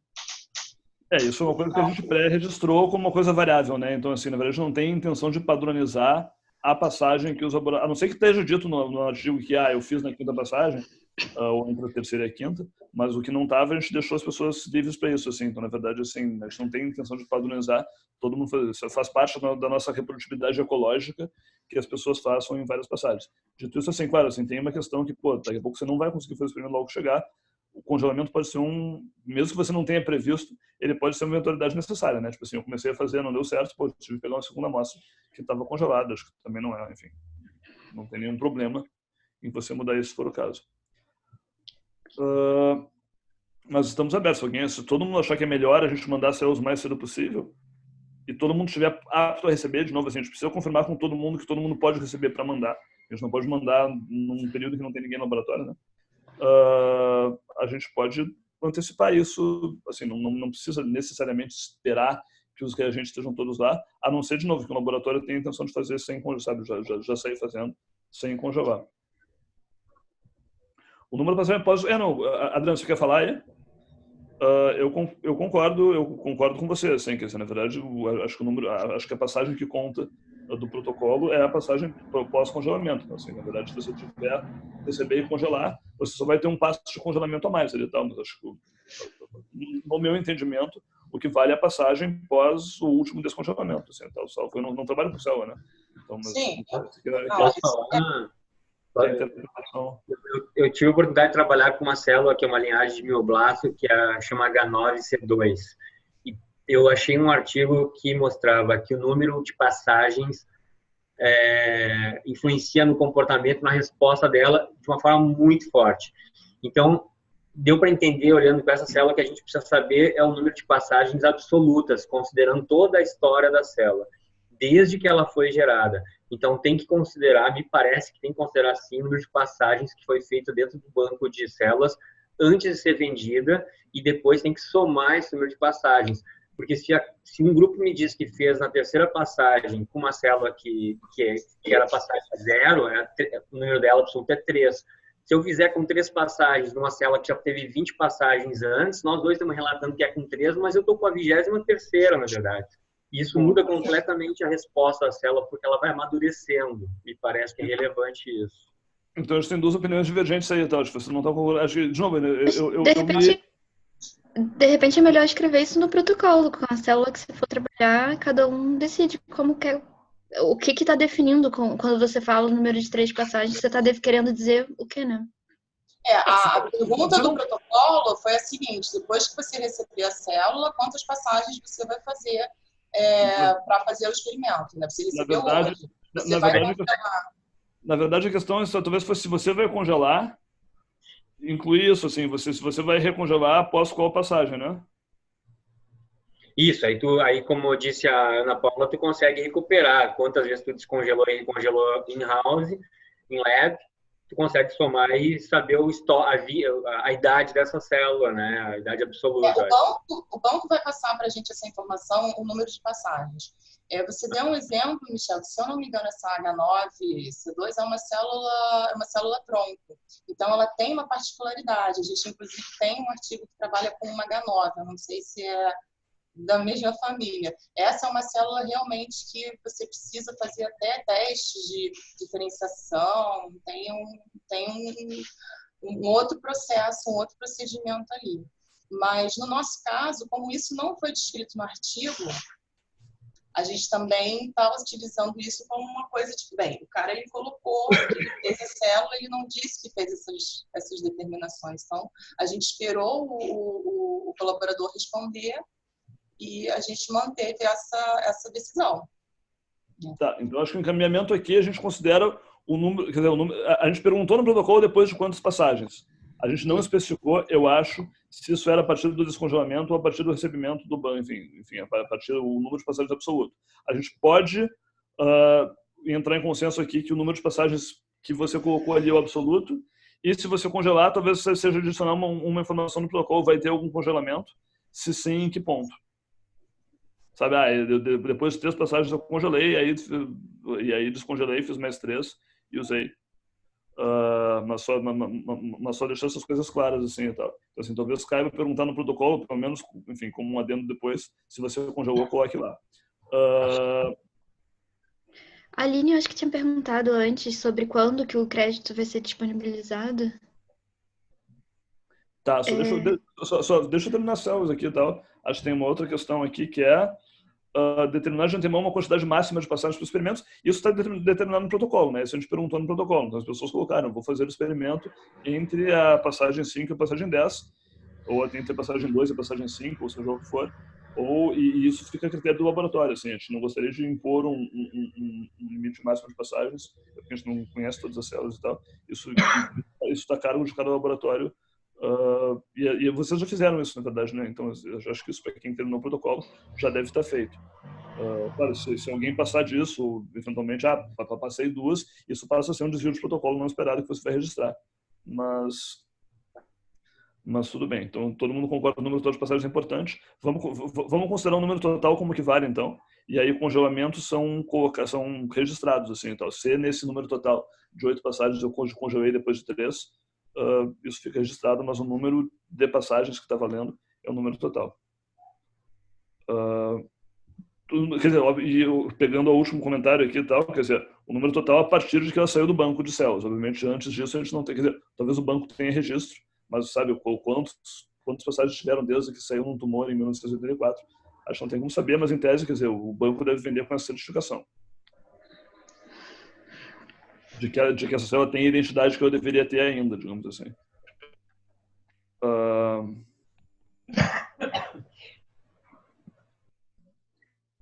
Tá, eu vou conferir essa informação. O Tadeu colocou aqui que não sabe, que está dizendo que o banco fornece o número de descongelamento.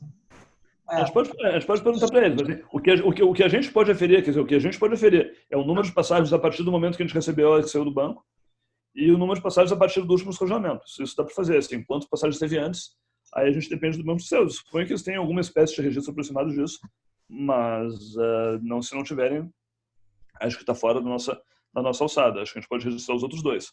Acho que o nosso número total, entre aspas, é o número total a partir de que ela saiu do banco de células, com a certificação que ela tiver. E aí, dentro disso, a gente registra congelamentos que aconteçam em algum momento.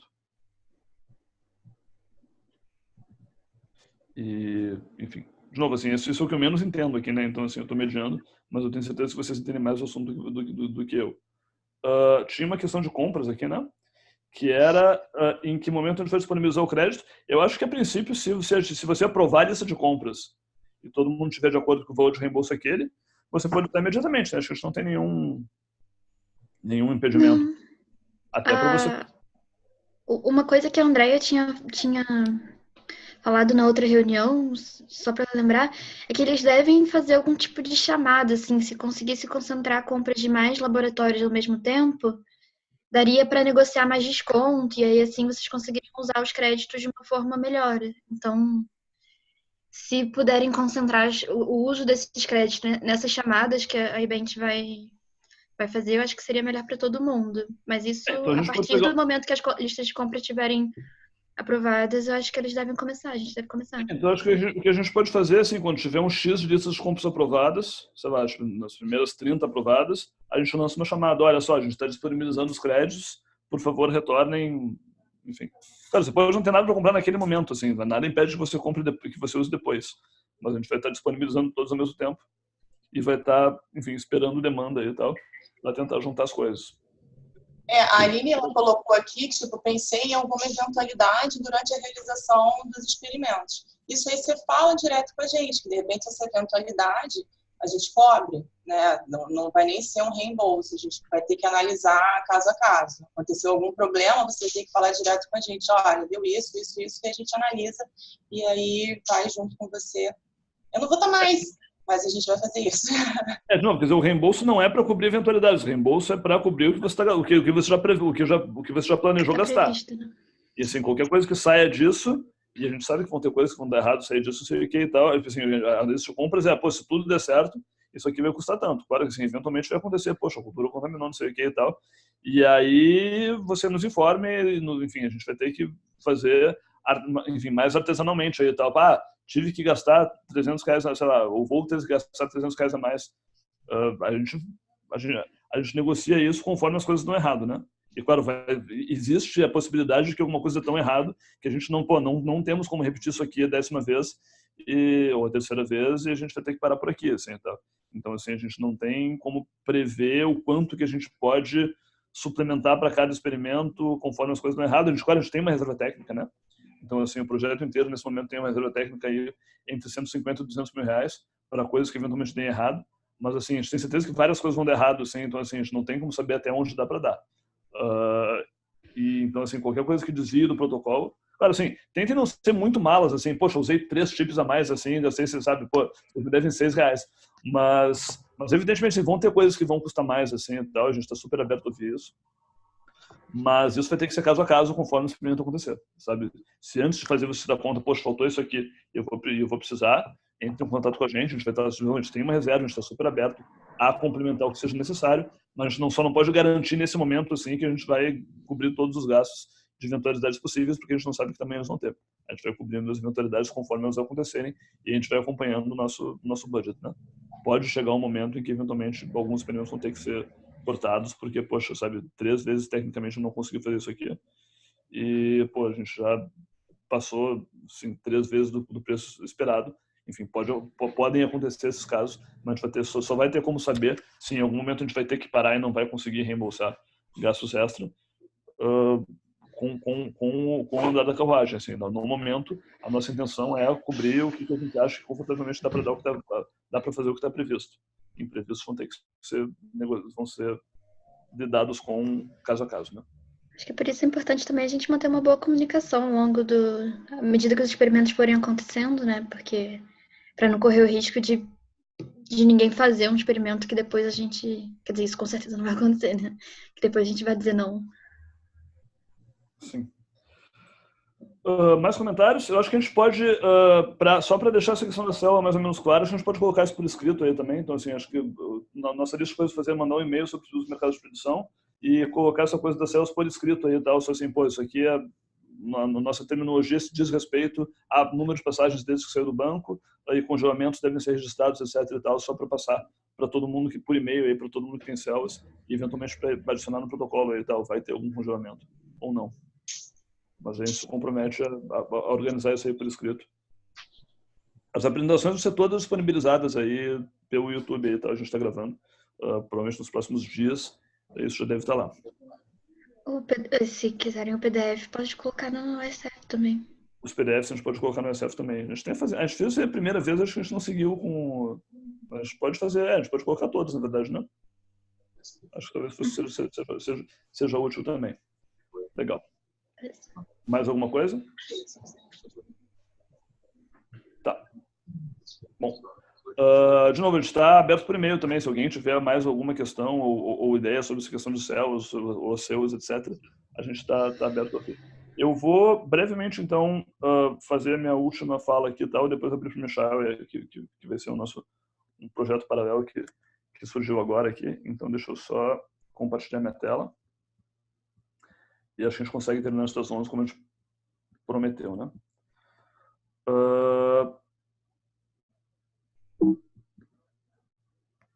Todo mundo me enxerga? Bom, meu último tópico aqui, na verdade, não tem a ver com necessidades urgentes aqui, tá? Mas eu queria lançar isso aqui, tá? A gente pode discutir isso hoje, a gente pode deixar para discutir isso, enfim, ao longo do ano, assim, e tal. Mas acho que é importante a gente pensar um pouquinho nas nossas perspectivas futuras, assim, e tal. Quer dizer, a gente teve um primeiro ano muito centralizado da gente, tinha um projeto mais ou menos pronto, a gente conseguiu melhorar um monte de gente, é sempre a gente dizendo, pô, faça isso, o que é meio chato.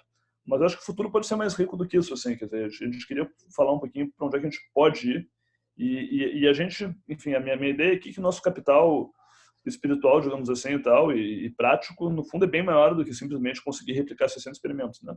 Eu acho que a gente conseguiu construir uma rede que é grande em alcance, assim, e tal. A gente conseguiu conectar, acho que a gente teve um sucesso razoável em conseguir conectar essas pessoas, em ter uma metodologia de trabalho e em estar em contato, assim, e tal.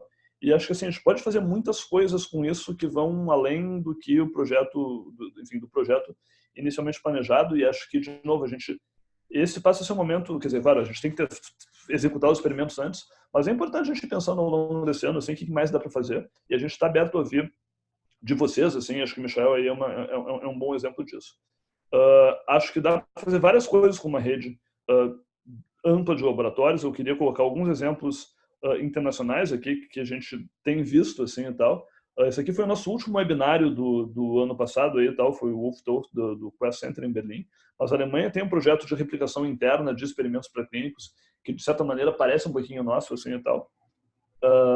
Que está sendo feito pelo Quest. O Quest, na verdade, faz muito ativismo local na própria instituição, ativismo e implementações práticas. Quer dizer, o Wolf falou um pouquinho sobre isso, como é que a gente melhora, torna a pesquisa mais repetitiva na nossa instituição. Eles fazem workshops, eles têm prêmios em dinheiro para gente que, eventualmente, é bom em compartilhar dados, etc. Eles têm gente nas comissões de contratação, então, assim, é um exemplo grande de ativismo local que também coordena uma rede maior. Um pouquinho depois da gente, então assim, a gente na verdade precede essa instituição, mas surgiu a UK Reproducibility Network no ano passado, que é uma rede de laboratórios no Reino Unido, que tem mais ou menos o tamanho da nossa aqui, então eles têm 47 redes locais, que são pessoas preocupadas com reprodutibilidade numa única universidade, que podem fazer um journal club, um workshop, algumas atividades, mas eles têm um lado mais institucional que é interessante, assim, então eles têm 10 instituições que formalmente são afiliadas à UK Reproducibility Network. Essas instituições têm uma pessoa que é responsável pela reprodutibilidade da pesquisa da instituição. Então, é o Malcolm MacLeod em Edinburgh, é o Marcos Munaf em Bristol, é o Chris Chambers em Cardiff, não me lembro. Enfim, mas assim, eles apontaram pessoas que têm um cargo institucional que, enfim, para ser parte da UK Reproducibility Network, você tem que ter uma pessoa dedicada a isso na universidade. Então, assim, e eles têm um diálogo bom com financiadores e com órgãos superiores aí de regulação também. Então, assim, é uma rede que, na verdade, começou como um agregado de muitas pequenas redes locais que tomou muito rapidamente, nacionalmente aí e tal, um caráter institucional. Isso pode ser um caminho também, assim, quer dizer, talvez a gente precisa de uma rede formal de reprodutibilidade no Brasil, baseada em universidades. Talvez sim, pode ser complicado de fazer, mas assim, enfim, é um modelo que é interessante. Esse é um modelo que eu acho fascinante aqui, que é o Psychological Science Accelerator. Então, basicamente, isso aqui é uma rede mais parecida com a nossa, então laboratórios que se disponibilizaram para fazer replicações sistemáticas de larga escala na área de psicologia. Eles têm aí quase 200 laboratórios. Aliás, não, mais de 500 hoje em dia, desculpa, já estou desatualizado, em 70 países, então é muita gente. E eles têm uma dinâmica interessante no sentido que eles se juntaram para estarem disponíveis para replicar experimentos, e não um set de experimentos já definido como a gente fez. Assim, então eles têm toda uma coisa meio democrática assim, de como é que a gente decide o que a gente vai investir os nossos 500 laboratórios para replicar no futuro. E também é um modelo interessante de uma rede que cresceu de baixo assim e tal, e consegue se organizar com um intuito específico de replicar experimentos. Aqui não tem a ver com fazer ativismo, com fazer educação e reprodutibilidade, tem a ver com replicações mesmo. E tem mais coisas acontecendo aí, tal. A gente está, a NSF, a National Science Foundation dos Estados Unidos, tem um edital aberto para redes de redes dedicadas a algumas coisas. Então a gente está entrando nesse edital num projeto que é o capitaneado pelo Center for Open Science, que é uma rede de redes grassroots de ciência aberta e tal. E a gente também, na verdade, foi convidado para um segundo que tem a ver com avaliação de papers e tal, etc.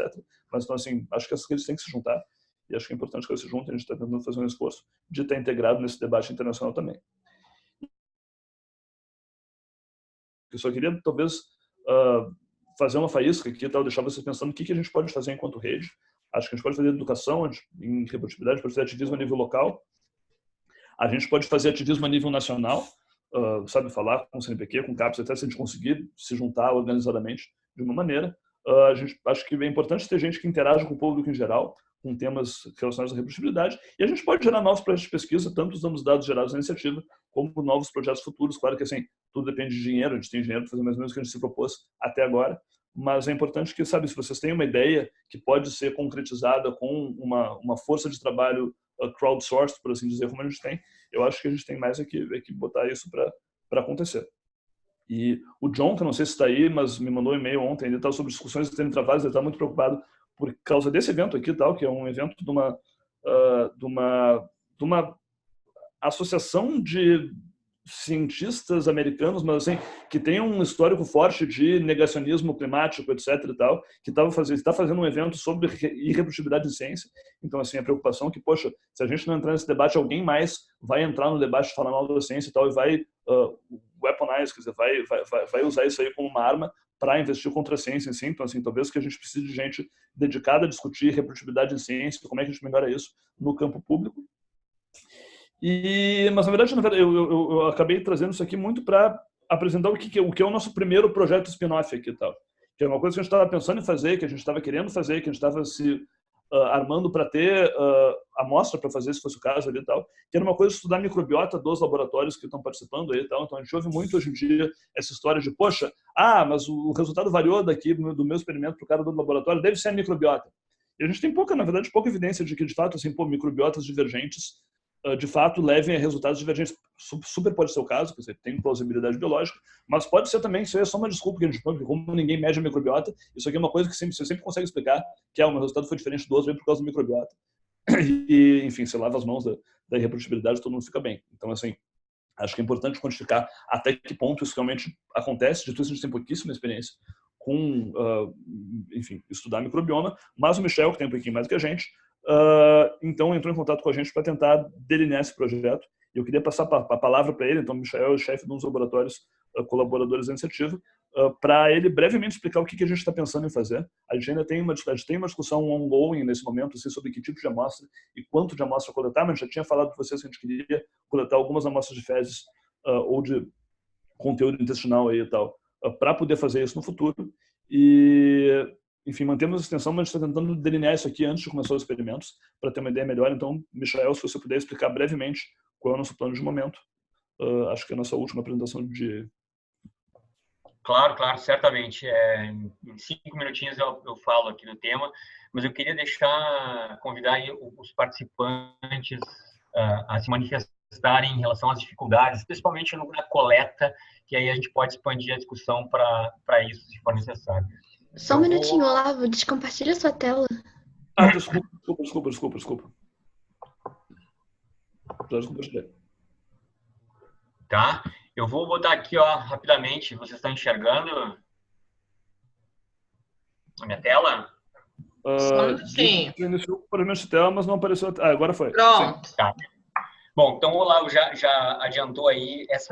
A gente está acostumado a ver nos artigos a explicação de que diferenças intrínsecas do animal ou do biotério podem explicar as divergências encontradas entre o meu artigo e o resto da literatura.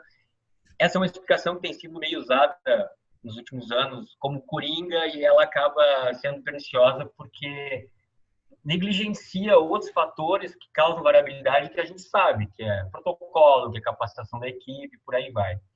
Mas o fato que a gente não pode negar, isso tem surgido mais recentemente com as tecnologias de sequenciamento que puderam fazer esse levantamento do microbioma, é que sim, os animais são diferentes e o microbioma deles são diferentes e as instalações onde eles estão influenciam sobre isso aqui. Esse artigo é de 2016 e foi feito na Alemanha em 23 biotérios. Na Alemanha, que é um país com pouca latitude, né, um clima mais próximo, mas vocês veem que nesse gráfico de barras a riqueza de cada animal que está em cada um dos 23 biotérios diferentes é completamente diferente. Tá? Essa quantidade, basicamente, esse índice aqui, ele resume a quantidade de espécies em cada animal. E à direita vocês veem aí que tem alguns fatores principais que favorecem essa variação, como, por exemplo, o tipo de tratamento da dieta, né? Se ela é autoclavada, se é irradiada ou não é tratada. Ou o tipo da instalação, se são caixas fechadas e ventiladas ou outros tipos de cachos. Essas variações a gente tem aqui no Brasil também. Acho que nos biotérios que fazem parte da rede tem de tudo. Todos os sabores que a gente quiser a gente encontra ali. Bom, então variabilidade provavelmente a gente vai encontrar aqui no Brasil. A questão é, será que está associada com os resultados? Pelo menos para comportamento e alguns desfechos moleculares já tem resultados que mostram que a microbiota no início da vida do animal influencia em neurodesenvolvimento, barreira hematocefálica, neurogênese e neuroinflamação.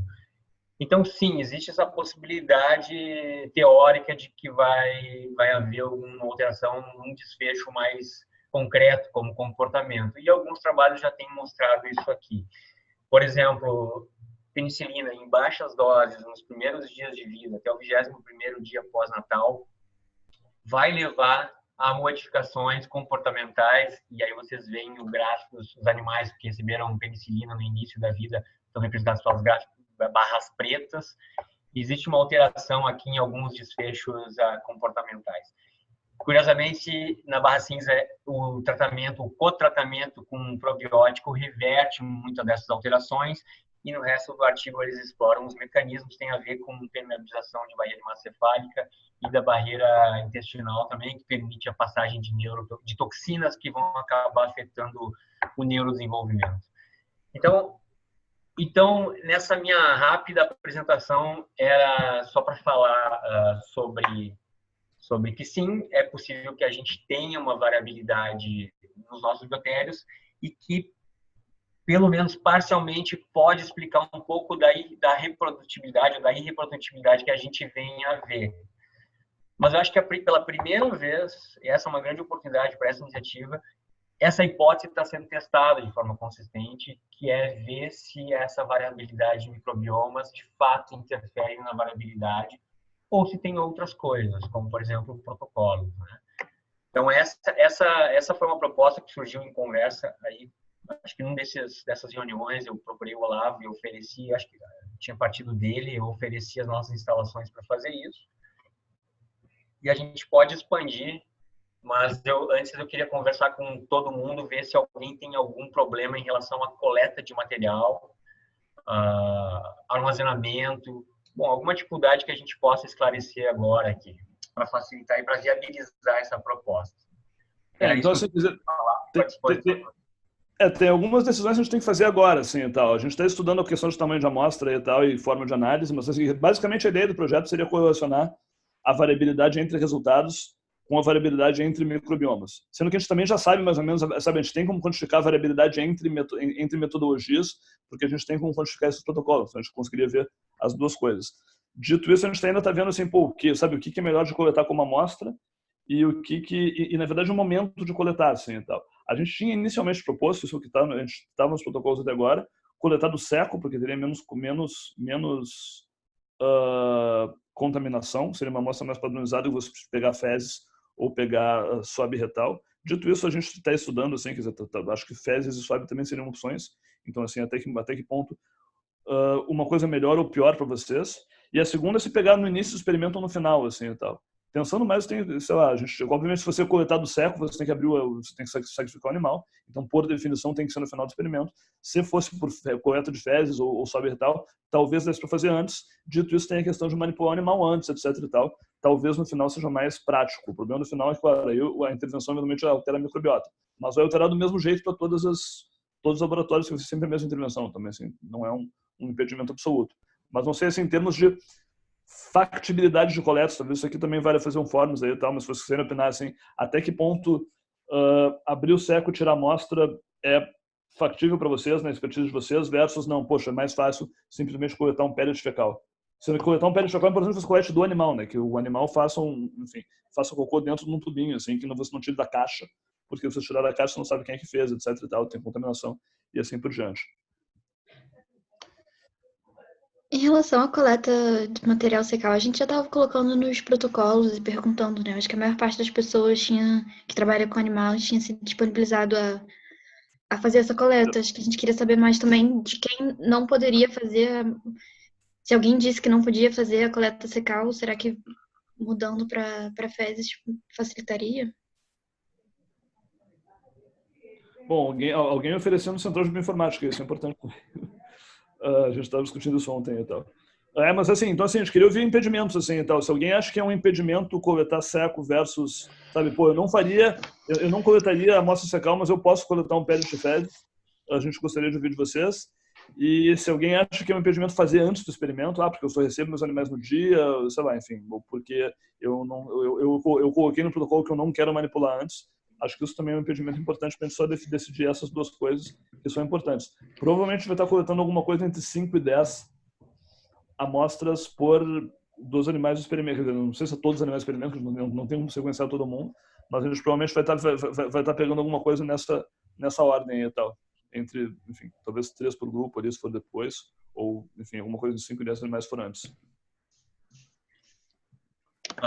Então, alguém aqui que está nessa reunião não gostaria de coletar por achar que isso possa ter algum impacto no desfecho comportamental, seja lá o que for. Coletar depois... Pode mandar pelo chat ali, porque não dá para acompanhar as mãozinhas banando. Sim. Tu viu ali no chat, o Andrés pergunta para que tipo de animal? É para fezes, para qualquer tipo de animal. Tá? É sempre um roedor, né? A gente não tem nada... Enfim, a gente não está prevendo nenhum experimento que não seja roedor. Então é ratos ou camundongos. Se você tem um experimento em ratos e camundongos, né? Seria, no caso, para os animais que estão sendo usados nos experimentos da iniciativa, né? Não necessariamente não é uma caracterização geral, não é uma caracterização geral no biotério, porque a gente quer posicionar com os resultados dos nossos experimentos. Então, é daí que sejam aqueles animais. Em termos de armazenamento, seria só congelar no menos 80, né? Isso aí, só congelar no menos 80. Conseguir coletar a amostra, colocar num tubinho, num Falcon e congelar no menos 80.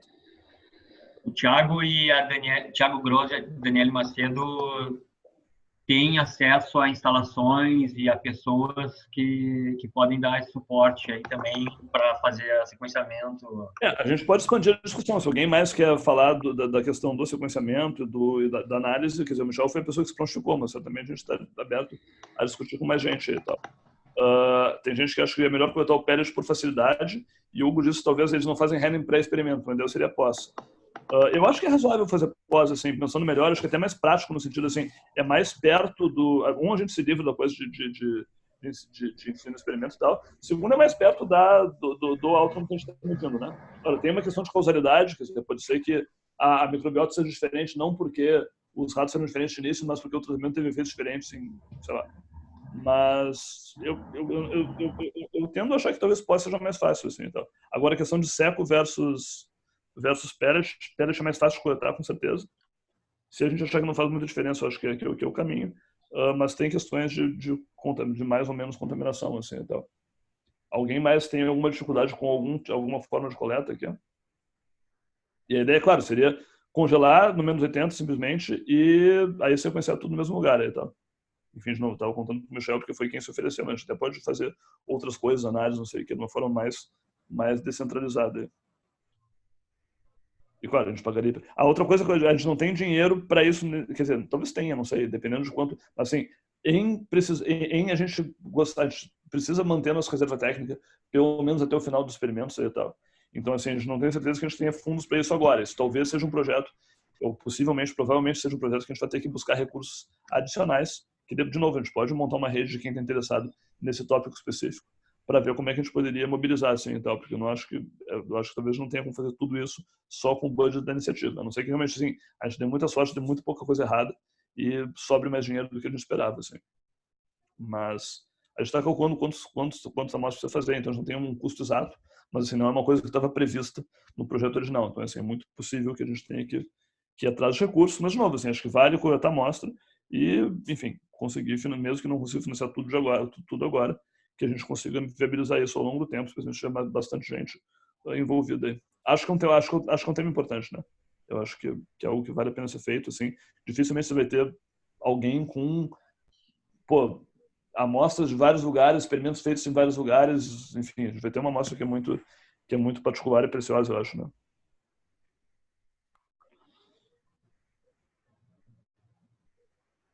Tá. O Jorge também acho que pode coletar no final. E alguém dizendo que o tema é interessante, que só funciona, sei lá, tem modelos que funcionam diferentes em biotérios diferentes. De novo, a ideia não é avaliar todos os biotérios da instituição ou o biotério inteiro de vocês, são assim, usar os animais que participarem do experimento. Se alguém tem um interesse específico no tema e tal, acho que pode contribuir e tal, pode nos contatar por e-mail, assim, no momento a gente está discutindo assim, entre a gente e o Michael, mas a gente certamente poderia incorporar a opinião de mais gente aí e tal. Então, se você tem experiência em sequenciamento de microbiota e análise de bioinformática, ou simplesmente tem um interesse particular sobre o tema, a gente pode ampliar nossa lista de discussão, assim, e tal. E, de novo, se você tem uma ideia sobre qualquer outra coisa, também, assim, enfim, traga ela pra gente, né? Isso aqui nasceu porque o Michel se ofereceu aqui e tal.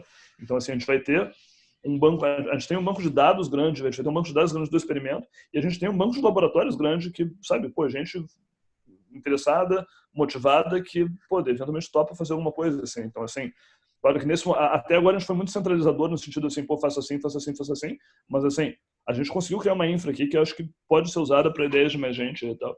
Então, assim, pô, fico muito feliz de estar podendo tratar, sabe, poder ter alguém apresentando aqui que não é a gente, assim, e tal. Nos dá um certo alívio, assim, no sentido de, sabe, a gente conseguiu construir uma coisa que vai andar, enfim, que vai poder andar independentemente e tal. Daniele já se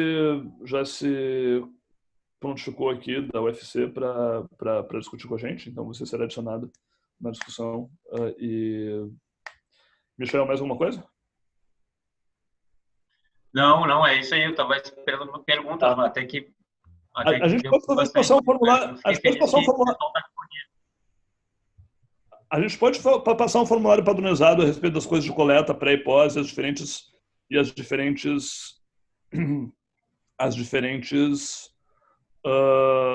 formas de coleta, uma vez que a gente tem isso aí um pouquinho mais amadurecido, aí, sei lá, a gente só passa para quem tem experiência com animais e a pessoa só preenche. Eu toparia coletar pelo seco, por pellet, não por suave, sei lá.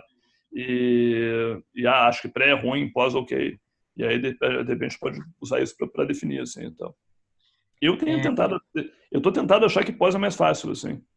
Eu já percebi que tu tem essa tendência, mas... O viés do cara comportamento, né? Parece ele é mais fácil, me parece ser mais fácil, só eu tenho muito medo que isso acabe comprometendo. Eu não sei quais são todas as intervenções que existem, mas intervenções que envolvam dieta ou alterações metabólicas podem ter algum efeito na microbiota e no final a gente vai estar vendo um efeito, não uma causa de variabilidade, mas uma consequência da intervenção. E me parece que coletar no pré-experimento, no momento da troca de caixa, que vai acontecer fatalmente, ou uma pré-manipulação mesmo, que seja 5 dias antes do início, não seria tão danoso para o animal ou para o experimento, e seria mais seguro para o resultado, me parece. Estou aberto aqui para a gente discutir. Não, você tem facilidade, né? Você tem razão, cara. Assim, eu acho que só fico... De novo, acho que seria bom sondar os laboratórios para ver até que ponto isso... Sabe, tem gente que vai ter disponibilidade de fazer 5, 7 dias antes a coleta e tal. Tem gente que talvez não tem. Acho que seria bom sondar com os laboratórios. Você tem razão no sentido assim... Não é um problema que... Assim, tem intervenções que podem alterar a microbiota, tem intervenções de dieta, tem intervenções crônicas. Então, assim, isso certamente é uma possibilidade. Dito isso, assim, em tese é a mesma intervenção em todos os laboratórios. Então, assim, sabe, vai ter variabilidade. Se tiver variabilidade, enfim, ela existe, mesmo com a mesma intervenção. A questão é, você tem razão, nesse caso você pode argumentar que a variabilidade não é pré-existente, então, assim, não é uma questão que é a variabilidade da microbiota. Se tem variabilidade da microbiota antes do resultado, por definição, a causalidade não pode ser do resultado para, enfim, claro, você pode ter uma mesma coisa causando as duas, né? Mas, assim, se tem causalidade de uma coisa e outra, ela é da microbiota para o resultado. Se foi depois, aí você tem a possibilidade teórica de que, pô, na verdade, a intervenção variou, a dieta não foi exatamente igual, porque em cada lugar a pessoa calculou, e, na verdade, isso aqui gerou uma mudança na microbiota e gerou uma mudança no resultado. Dito isso, assim, essa mesma possibilidade existe para coisas que não são intervenção, né? Então, assim, pode ser que, no fundo, é a umidade do ar que afeta tanto a microbiota quanto o resultado e não tem causalidade de uma coisa e outra. Então, assim, você sempre tem a possibilidade de viés de confusão. É só que fazendo depois, você adiciona a intervenção como um potencial, enfim, como um potencial confundidor, né? Outra coisa, tem experiência que começa neonatal, né? Então, alguém mencionou aqui, tal, tem coisas que são, você tem intervenção na grávida e aí você tem, pô, o filhote vai passar por alguma coisa. Então, isso também é uma questão. Se for pré, a gente vai pegar a mãe, e se for pós, vai ser o filhote, assim, e tal. E as duas coisas são possíveis, na verdade, né? De novo, assim, a mãe está um pouquinho mais longe do outcome, assim, e tal, mas é um pouquinho mais limpo se não teve intervenção. Eu acho que, cara, tem prós e contras aí, tal. Vai ter que bater. Mas, Olavo, eu acho que o principal ponto que ainda está se definindo o protocolo, viu, pessoal? Mas o principal ponto é que, apesar de às vezes poder assustar um pouco, tem que fazer a coleta das fezes e tal, tem que ser uma forma estéril, é uma coisa simples, né? O Olavo mesmo exemplificou aqui que poderia suspender um animal e coletar o pellet fecal com um tubo estéril, fechar e botar no menos 80, ou transferir para um criotubo e botar no menos 80. Então não dá muito trabalho, é prático e é fácil de fazer sem contaminação. Uma alternativa seria fazer cirurgicamente por coleta do seco, né? Coleta direta do seco, mas aí tem que ser posterior ao ferimento. O importante é todo mundo ficar tranquilo e se aderir que vai haver um processo de capacitação para que pelo menos não haja variabilidade tão grande na coleta, que a gente tenha materiais de similar qualidade, tá? Então, a gente prepara esse processo de treinamento com vídeo, se for o caso, para todo mundo estar igual. Eu acho que vídeo seria uma excelente alternativa, assim, se você tiver como produzir isso, acho que é o jeito mais fácil mesmo. E, de novo, assim, não é, assim, independente de como for, não deve ser uma coisa tão complexa, assim, e tal. Então, assim, acho que é uma coisa que vale a pena aderir, acho que vai ser um resultado que talvez venha depois do resto ali e tal, mas acho que, assim, é uma coisa que acho que vale a pena fazer, acho que talvez seja um artigo paralelo, e que acho que consegue responder uma pergunta que é interessante, assim, então acho que o trabalho que vai dar para todo mundo aqui e tal, acho que é uma questão, acho que é uma coisa que vale a pena aderir, assim. Mas acho que, assim, acho que o encaminhamento, a gente talvez amadurecer um pouquinho mais a discussão entre nós, incorporar a Daniela no grupo aí e tal, e aí talvez passar um formulário para quem tem experimentos em animais, assim, e tal, você toparia coletar assim, assim, assim, toparia coletar pré-pós, e aí ver, assim, pô, sabe, se não for, eu concordo que pré às vezes é mais limpo, se não for um transtorno para as pessoas. Mas aí, sabe, se todo mundo, se tiver gente puxando pra gente, vai muito, enfim, vai ser meio disruptivo para o nosso protocolo que a gente estabeleceu ou para nossa rotina. Talvez a gente pudesse cuidar. Acho que o propósito também não é, enfim, acho que é mais prático. Mas acho que vale consultar formalmente as pessoas, né?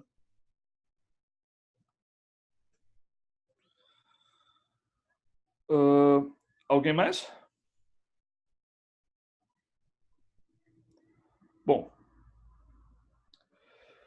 se ninguém mais, eu acho que, mas de novo assim, então, pô, muito obrigado, Michel, aí por ter, enfim, topado, aparecido. Acho que, assim, de novo, o que a gente gostaria que acontecesse mais nessa rede aí e tal. E a gente vai ter todo, quer dizer, a gente vai ter todo esse ano fazer os primeiros chapanjados, mas, assim, a gente tem muita coisa que pode acontecer, assim, a gente tem uma experiência boa no nosso laboratório de crowdsourcing para resolver problemas, assim, assim, tem coisas que não tem custo, né? Então, assim, pô, daqui a pouco, se você tem 60 laboratórios que estão disponíveis para trabalhar em alguma coisa, você consegue resolver questões que são importantes, simplesmente fazendo isso aqui. Acho que a gente tem que amadurecer para ao longo do tempo, assim, e tal. Mas se a gente conseguisse se posicionar, ou sei lá, a entidade, a iniciativa brasileira de universidade se ocupar um espaço a nível de discussões que são importantes aí com o público, com financiadores dentro de universidades, acho que ter uma instituição, enfim, se tornar, enfim, não é uma instituição exatamente de um projeto, mas assim, conseguisse ter um caráter mais institucional, que a gente possa, enfim, independentemente de como grupos levantar uma mesma discussão em vários lugares, acho que isso é uma coisa que é interessante, assim. Teve gente que falou de fazer um encontro presencial da iniciativa, adoraria fazer. A gente não tem dinheiro para trazer todo mundo aqui e tal, mas o CRPD está pensando em fazer talvez um evento sobre metaciencia mais para frente ali e tal, então assim, isso é uma coisa que também dá para amadurecer ao longo do tempo. A gente é sempre aberto a ideias e propostas, então se vocês têm ideias, nos contatem por e-mail, assim. Eu acho que é interessante da gente ouvir, assim, e tal, e ver o que a gente pode bancar, o que a gente não pode, o que vale a pena ir adiante, incorporar mais gente. Últimos comentários? Não? Bom, gente, acho que a gente encerra aqui, então, antes das 11, como eu prometi. Da nossa parte, a gente fica responsável por circular o e-mail de divulgação dos mercados de expedição. Acho que hoje ainda eu mando para vocês, se cadastrarem, 2 ajudarem a divulgar. De novo, assim, você pode, não é restrito a você só tem alguma experiência com pesquisa experimental, mas assim, não importa o que seja. Então assim, é muito aberto, a gente gostaria que tivesse uma divulgação ampla. Segundo, a gente vai tentar formalizar por escrito a questão das passagens das células e mandar para o pessoal que trabalha com células para só ter um ok que todo mundo está falando a mesma língua quando está falando em passagens. Acho que isso é importante. Terceiro, a gente vai disponibilizar as apresentações, tanto pelo YouTube quanto pela USF, os PDFs. E quarto, acho que a gente vai talvez entrar em contato em breve com uma questão, um formulário simples, só para ver essa questão da coleta entre os laboratórios que têm experimentos com animais, para tentar bater o martelo nisso. A gente vai usar seco mesmo, a gente vai passar para pellet fecal, se vai ser antes, se vai ser depois. Enquanto isso, a gente vai estar pensando no tamanho de amostra também. E acho que é isso, né? Esqueci alguma coisa? Tem que tirar a foto. Tirar foto de todo mundo aí e tal. Como é que... Pessoas aparecerem aí. Se todo mundo puder ligar a câmera aí e tal. Isso é uma foto bonita aí. E parece bobo, assim, mas pô, eu mostro essa foto do organização, né? Então, eu já tô usando uma lá da primeira aqui e tal. Então, gente, por favor, liguem suas câmeras aí pra gente dar um tchau coletivo aí e tal. E pra gente ter uma foto bonita pra divulgação interna aí e tal. Aparecendo aos pouquinhos. E é legal ver vocês, né? Tipo assim, pô, todo mundo deixa a câmera desligada. É um super prazer pra gente estar olhando todo mundo, né? Muito mais divertido fazer assim do que... Aê, boa. Tá, vou fazer uma foto do meu computador aqui. E... Bom, agora a gente já passou do número de pessoas que cabe. Mas... passa a página. Eu vou passar para baixo aqui, tá? Peraí. Página 2. Nós chegamos a encher 2 páginas, mas enfim, temos aqui umas... Você vê a galera já tem e tal, tirou óculos, ajeita o cabelo. E é isso, gente. Assim, de maneira geral, assim, pô, muito obrigado por estarem aqui e tal, por estarem presentes. Realmente, assim, é muito divertido ver esse monte de rostos. Eu gostaria de conhecer todo mundo melhor.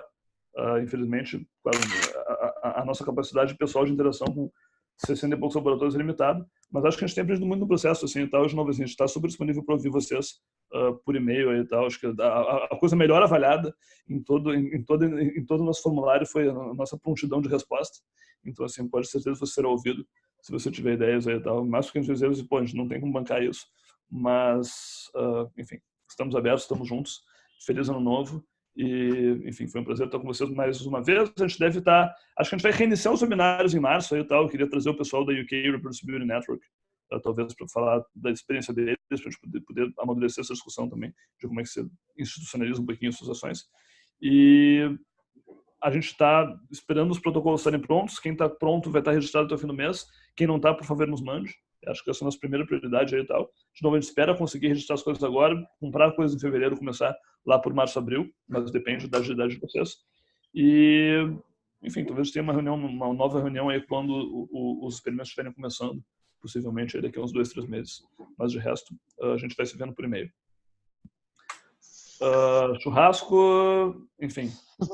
Eu adoraria, assim, e tal. Assim, a gente pode fazer um churrasco descentralizado, assim, cada um assa a sua carne e tal. A gente faz o braço Rio de Janeiro, alguém faz o braço São Paulo, Porto Alegre, os lugares tem bastante gente. Enfim, os laboratórios mais, acho, enfim, que estão em cidades menos representadas vão fazer o seu próprio churrasco laboratório, mas a gente podia marcar, assim, pode ser uma ideia interessante e tal. Se alguém quiser, se o Jorge quiser capitanear aí e tal, a ideia de fazer o nosso churrasco coletivo aí e tal, ficar online e conversar tomando cerveja, não seria mal. Aqui no Rio tem bastante gente, na verdade, assim, isso é uma coisa, assim, um evento local, eu acho que é uma coisa que a gente poderia pensar, assim, porque pelo menos a galera daqui, a gente podia estar mais perto, né? Com vegetais, sim, tudo bem.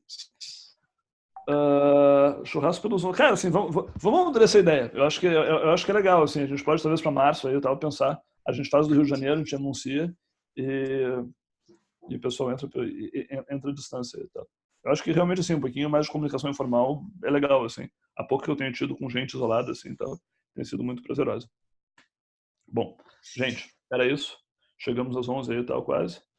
E se ninguém mais tem nada a adicionar, foi um prazer. Eu queria de novo agradecer a Ana Paula pelo tempo de trabalho no projeto aí e tal, pela dedicação, e espero que a gente... Enfim, ela não está sendo agora, assim, tal, mas assim, é só um momento de fazer isso aí público, porque talvez eu não esteja na próxima reunião.